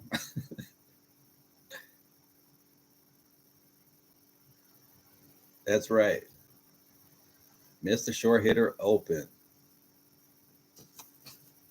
Can't Putt was great. Yes. Yeah, Can't Putt was probably, wow. That was my favorite. That probably was my favorite. There was someone in the comments that said, "Thanks, Mr. Shorthitter. Now my little 4-year-old daughter is running around the house singing I Can't Putt."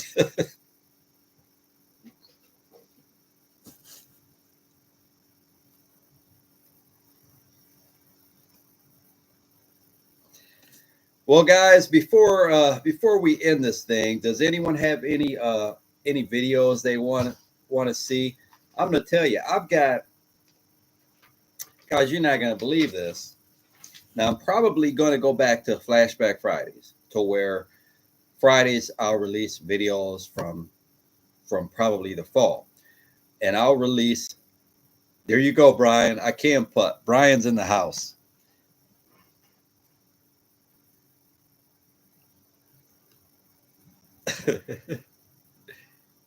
Did you see the lab video, Charlie?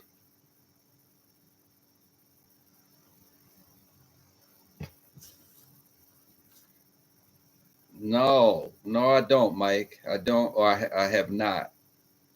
I need to get out more, though. So, Charlie, if you didn't see it, the video on the PGA Superstore, I did a lab fitting. And I think that was a Thanksgiving Day special. So if you didn't see that video, check it out. A short backswing, it works for John Rahm. So if you can get enough speed out of it, there's nothing wrong with a short backswing. I used to play with a guy in college my freshman year, and he had a really short backswing, and he was the straightest hitter on the team, and he was the number one player on the team.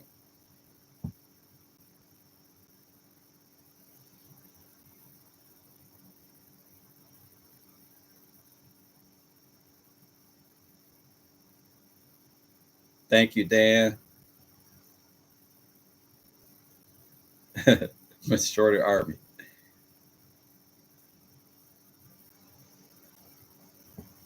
Yeah, check that one out, Charlie. On Thanksgiving Day, I did it at the PJ Superstore.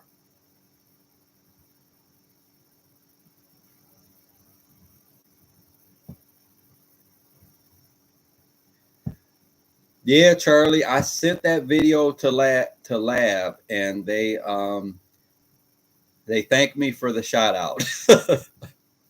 They thanked me for the shout out. I did kind of hint that, oh man, it'd be great to get one of those for Christmas, but no avail.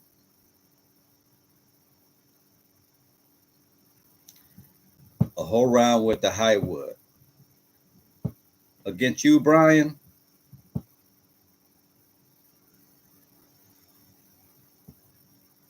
Wow. Alan's got the power.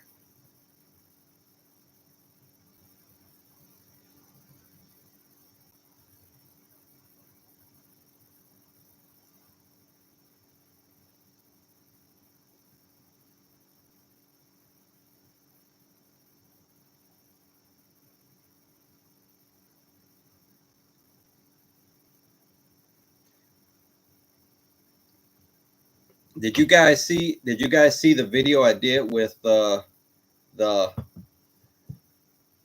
Brian's dad's clubs? I think that was my Christmas Day special, I believe.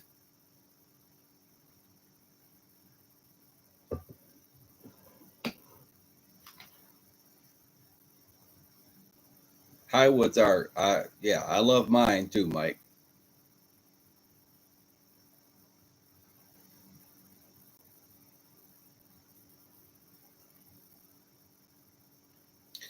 So, guys, what I was saying is I was gonna go to back to Flashback Fridays. So, because that recovered hard drive, I've got so many videos from the summer. So I'll release those back on Fridays. Um, but I'm telling you, December, I filmed so many videos, which a video that some of you guys have asked for. I did a video on the Tacoma 201 versus the Tacoma 101s. I've got some more brake videos. I've got probably 8 different strategy videos. I've got a senior tips video, seniors. I got a playing in the winter video, like all kinds of stuff. So I got a lot coming.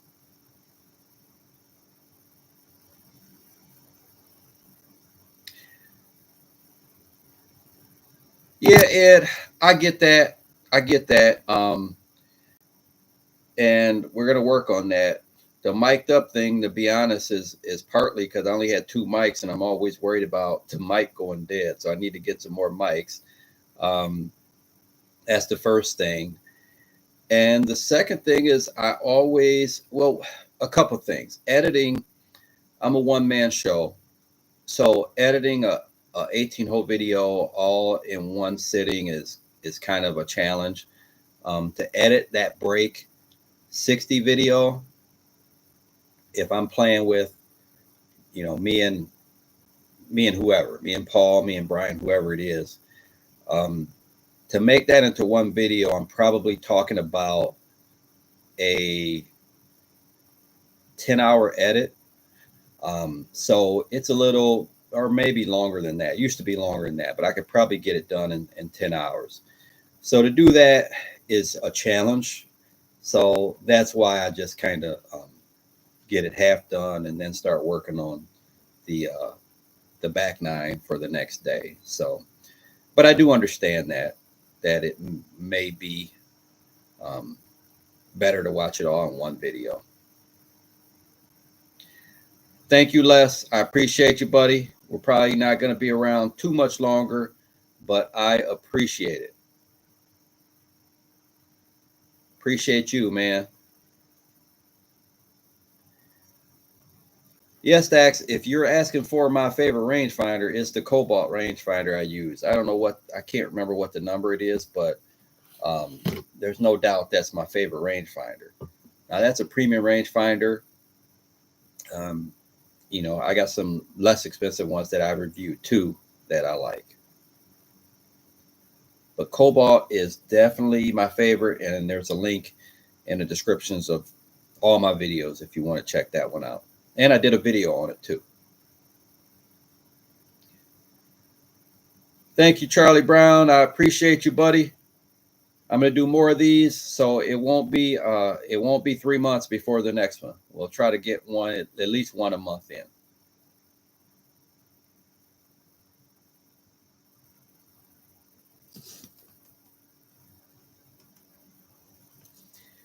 Yeah, Brian has filmed with me, and especially the last break, the break 55 that we did. If I had Brian mic'd up, that would have been we would have had to mute we would have to have a mute button, guys. So that break 55 with Brian was not as stellar as normal for Brian.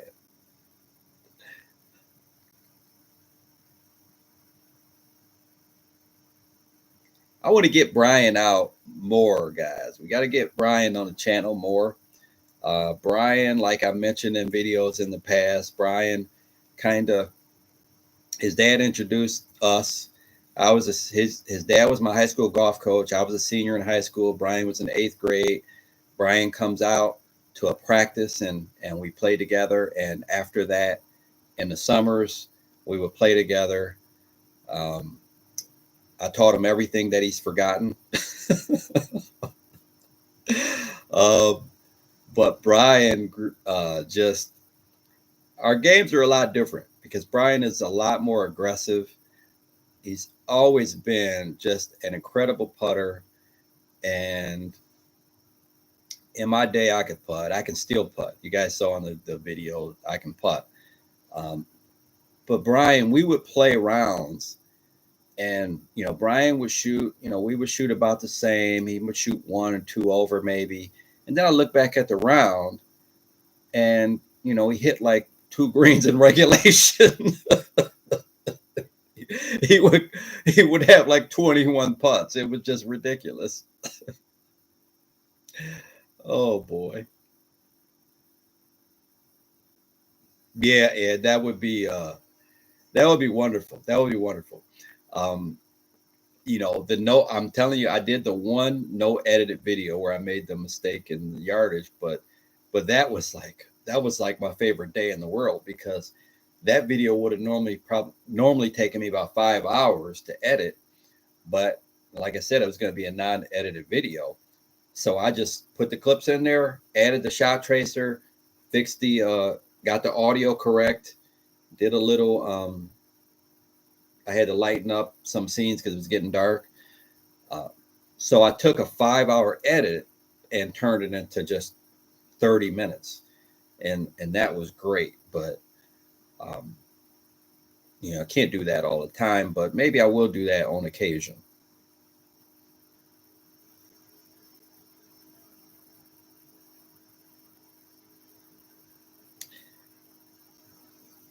Drop off, Alan, and distance, stay tuned.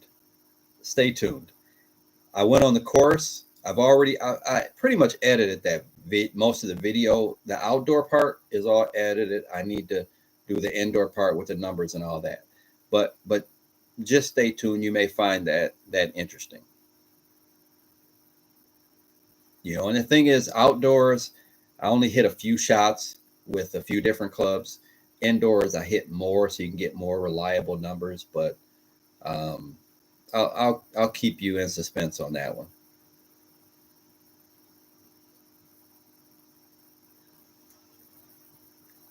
Current putter versus the ping. That's a good one. The ping pal. I made a lot of putts back in the day with that putter, Brian. Alan, the answer to that is a big fat no. we're talking about later in life. Later in life. And Brian can chime in. I'm not really sure if there was any point in our lives where we would say he was kicking my, that. But we had a lot of battles. Brian, you can chime in. It's your time to shine. But I tell you, it was funny with Brian. The course we played, it was set up different. And Brian, you tell me if you remember this, but the course was set up differently, and the hole that's 16 used to be 18. It was the last hole, and there's trees on the left. And for years, if we had a close match, or if Brian had the lead, tell me if you remember this, Brian. I think it was a mental block, because if he had the lead, he would hook the ball into those trees. Like every time. It was a mental thing, I think. And then eventually he got over it, and we had some good We had a lot of good battles, and it was fun. It was fun. I'll tell you, until I was 18. Um, I tell you probably I'll tell you one story of Brian that we played. Brian will remember this one too. Um, there was a tournament. Brian, how old were we when we tied in that tournament, the Memorial tournament, John White Memorial? I don't know how old we were at that point. This was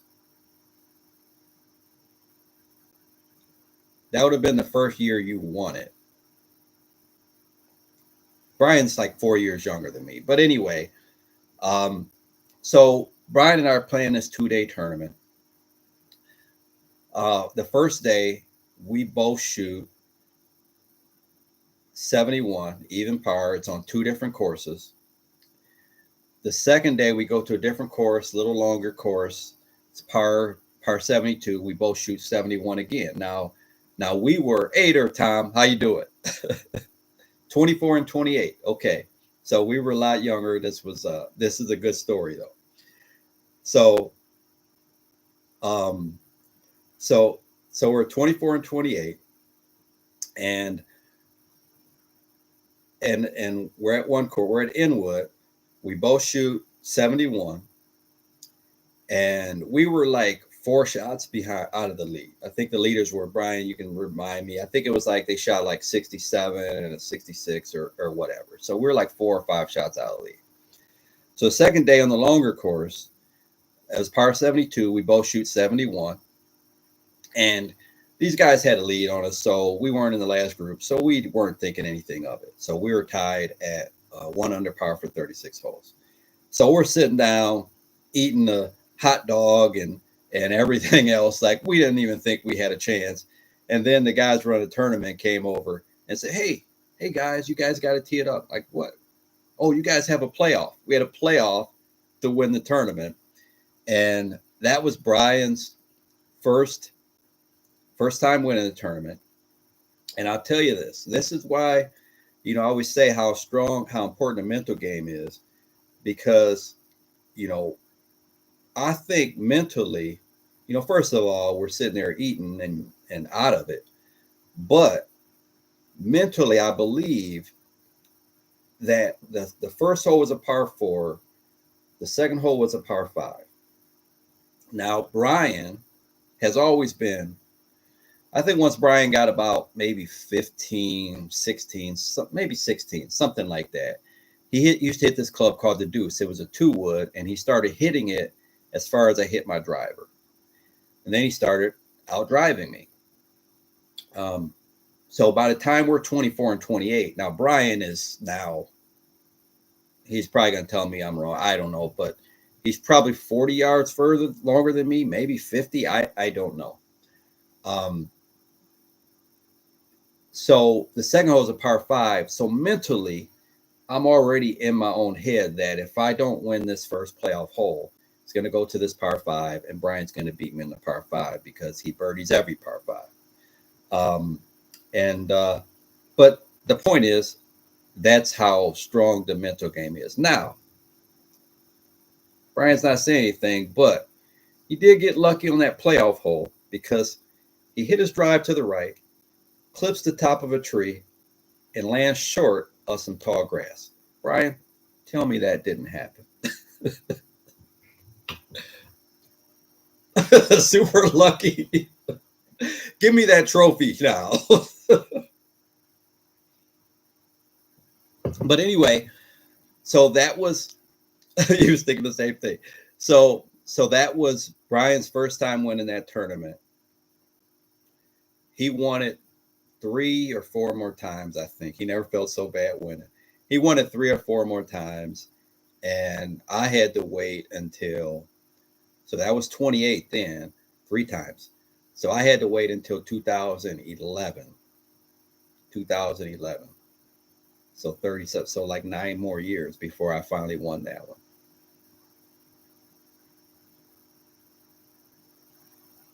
I don't think he played that year either.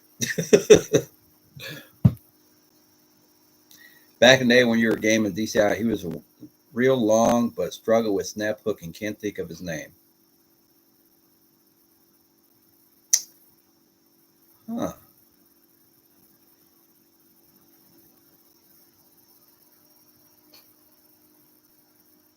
Was he a lefty, John? The person I'm thinking of is John Wheelspot. Yeah, you're right. I did win the junior back in the day of that one.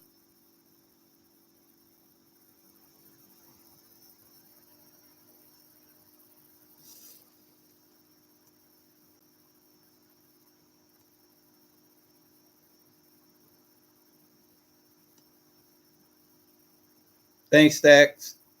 I appreciate it now. See you soon.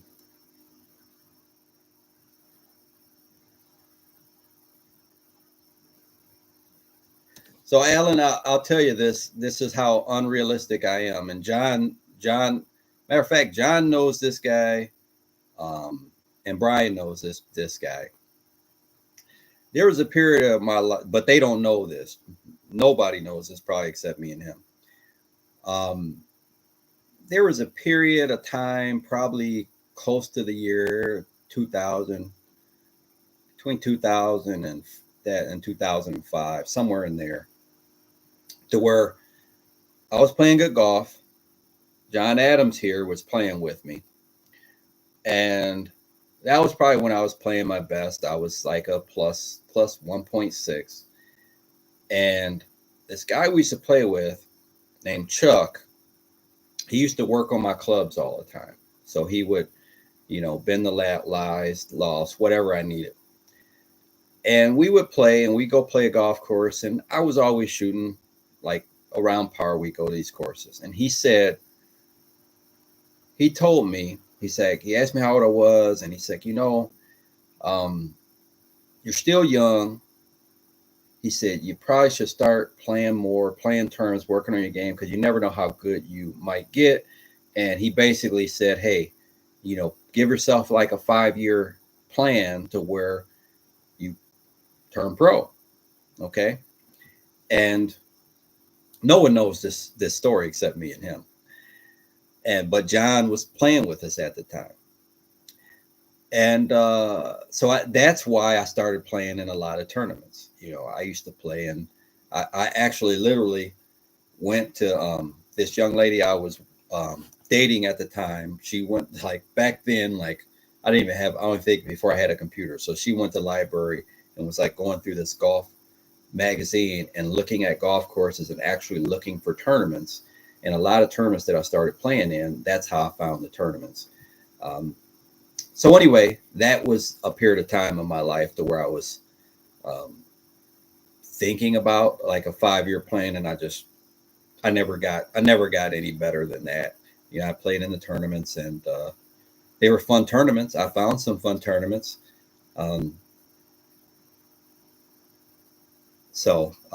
it was fun. I still like playing tournaments. I just have to start practicing again and getting my game in shape to play in them.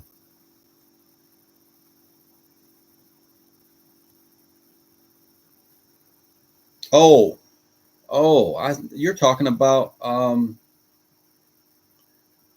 Brian. John Adams is talk. Oh yeah. Brian already said it. Jason Pilon, yeah.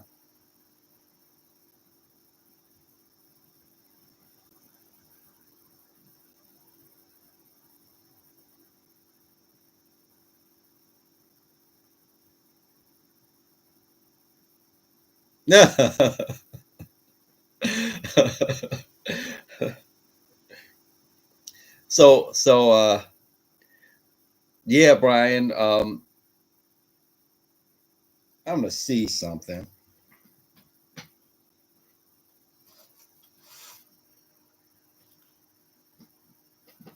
Guys, we're going deep now here. But Brian said I was always there for him, right? Always there to shake his hand, congratulate him. Like Brian played with me, like I said, when he was young. And I felt proud when he won this junior tournament. It was like a junior tournament that he really wanted to win, and I really wanted him to win it, and I won it like 4 years earlier, and so he's not going to believe this. Wait a minute, that's a different one. That's a different one. I got it somewhere in here. I keep everything, guys.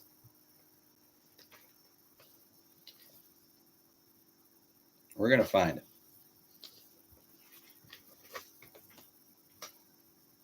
Anyway.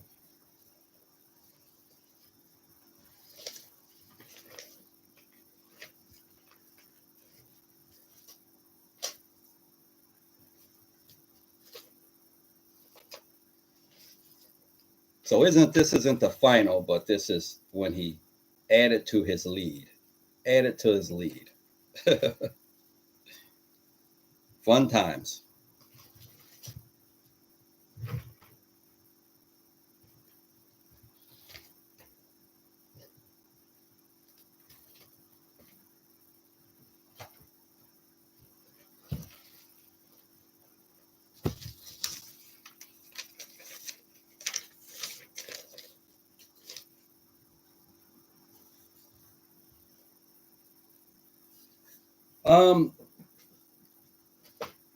Let's see.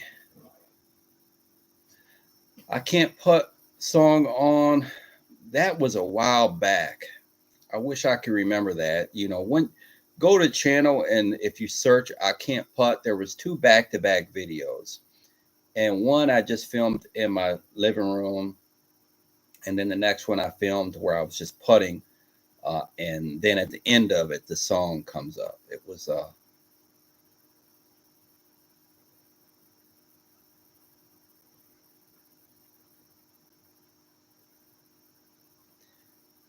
Alan, I don't even know the answer to that one, Alan.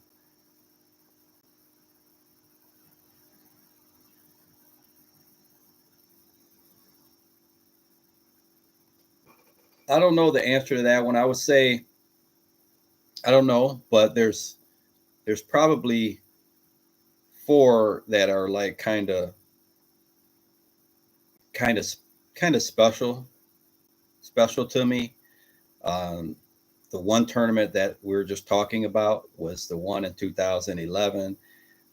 There's another tournament that where I showed you guys the paintings from the one video. You win the paintings, and that's the Arlington Amateur, and I won that 3 times. First one was 05, the second one was in 11, and the third one was probably my favorite. Is when I won it in 21, because it was kind of out of the blue. I did not expect to win it that year, and so that meant a lot to me.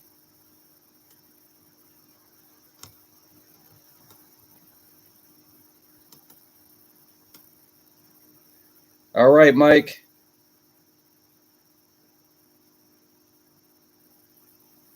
We're no spring chickens. You got that right, Brian. And Eden, maybe I'll put a community post with a link to that video. If you can't find it, that might help. We are definitely no spring chickens anymore, Brian. Alan, he has won at least 50. Yeah. Wow. And Brian 51.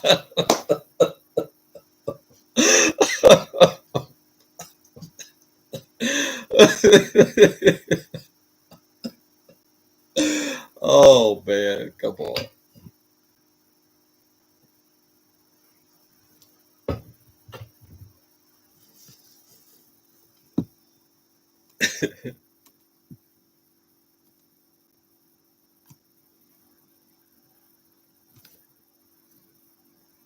No, John, Brian's younger than me. I'm 51, so Brian just turned 48, I believe. Tom, I was not trying to say that, Tom. I was not trying to say that. But Tom chimed in, guys, so I have to tell the story. I have to tell the story. So in 21, that was the time that probably meant the most to me, because again, by that time I thought I was done for my golf. I was on the downhill slide, and so in 21 in this tournament, I shoot even par the first day, and even though I I was slightly irritated because I three putted the last hole to shoot even par, and I always like, for me, for Tom it doesn't mean anything, but for me, to break par in a tournament is a big deal.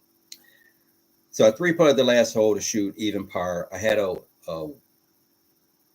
one shot lead over you, Tom. I think I had one shot over Tom and another guy who's a really good golfer too. We come down to so it's a 36 hole tournament. So day two, we come down to the 18th hole. Tom and I are tied. The other guy's one behind. I drive it in the trees. I have to punch it out. It's a par five. Tom lays up. The other guy has, I don't know, he was like 180 out or something, hitting his second shot into this par five. He hits the green to 25 feet.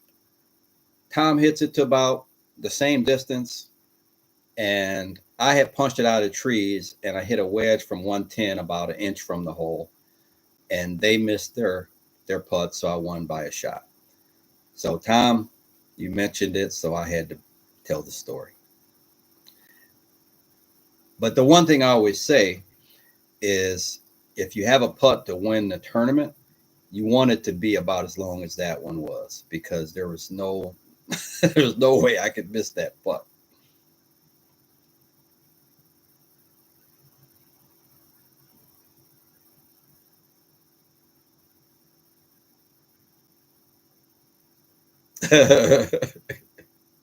So grocery shopping.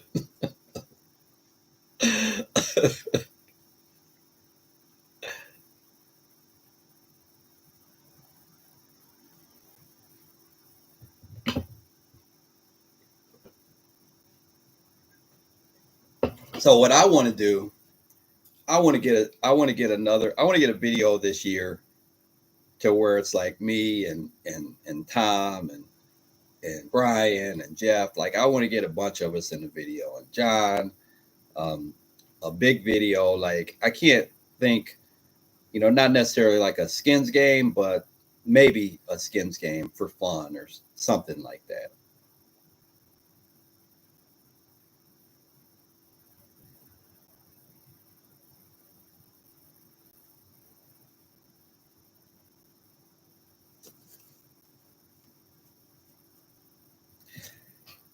So, guys, like I said earlier, this is very therapeutic. I have like 60 videos filmed. I am not exaggerating. I have like 60 videos filmed. The last 3 weeks, I've just been going on a tear. I've got um, a few club reviews, um, a few ball reviews, some break videos.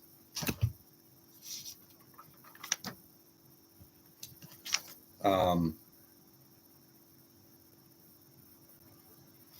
I was talking to Tom today about it. I've got like 60 videos. It's really a lot.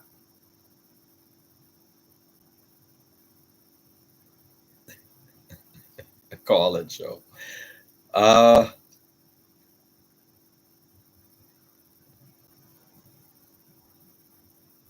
We can't decide who's better. I'm going to vote on who's better.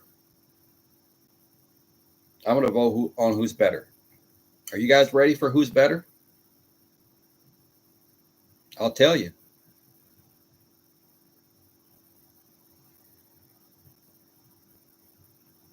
Nobody wants to know who's better.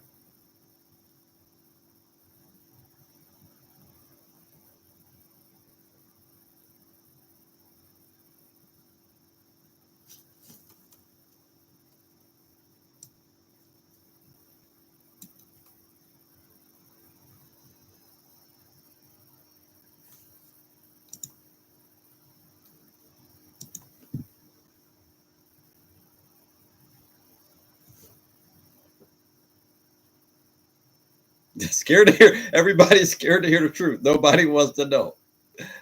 Oh,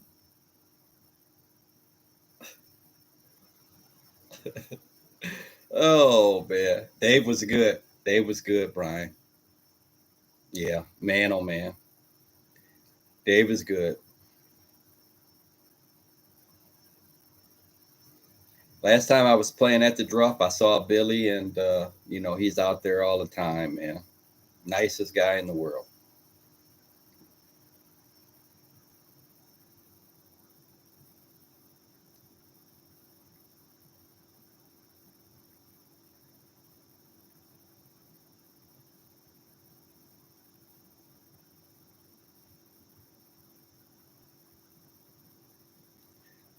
Well, if he didn't leave, I'm gonna say who's the best because he's my hero, and that's Tom. Tom is my hero, so he's the best.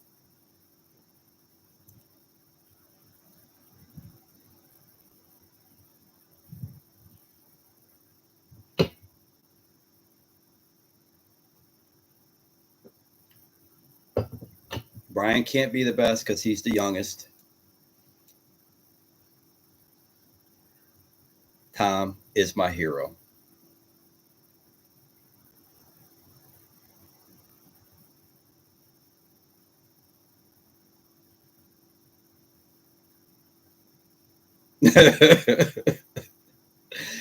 So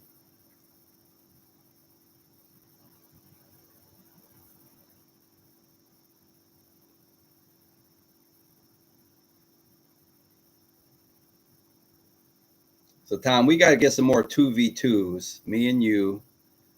Um, we got to get some more 2v2s going. Maybe we'll play Jeff and John again. Get Brian in on the show.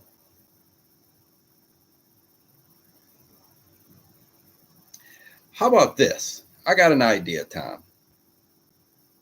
Brian would love this, Tom. You tell me if you think we have a chance. Seeing you miss a fairway. Tom, what about me and you versus Brian? It's going to be a tough one. Tom, me and you against Brian and Rafe.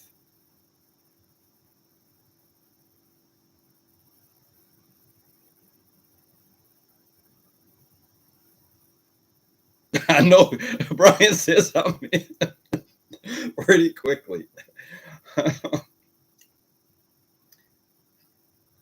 What do you think, Tom?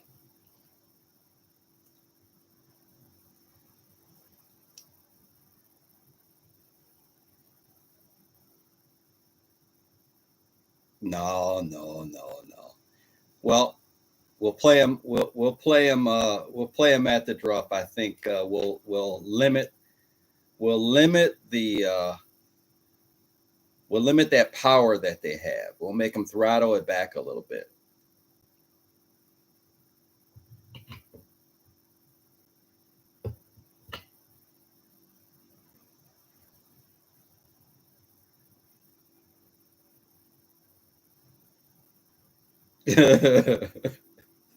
Yeah, there's gonna be no doubt about that. Okay, maybe we'll do that. We'll do a point system. You have to for fairways hit too. That'll give us a little advantage.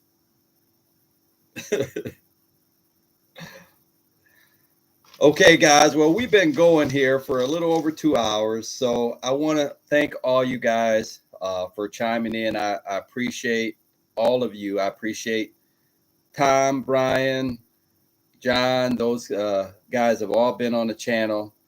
That really has helped me keep this thing going. And your guys' support, like I said earlier, I need it today to kind of get my head right based on some of the stuff that we've been dealing with lately. But I feel a lot better now. So I feel better every time I do a live with you guys. So I just want to thank you. Before see teams fighting this next thing. So I want to thank you guys. All right. I appreciate it. I appreciate you watching. And I was going to have a video coming out tonight, but instead I wanted to get this, get to do this live with you guys. I appreciate it. Look forward to seeing you guys in the comment section. Stay tuned for a video tomorrow, and let's keep this thing going. I appreciate it.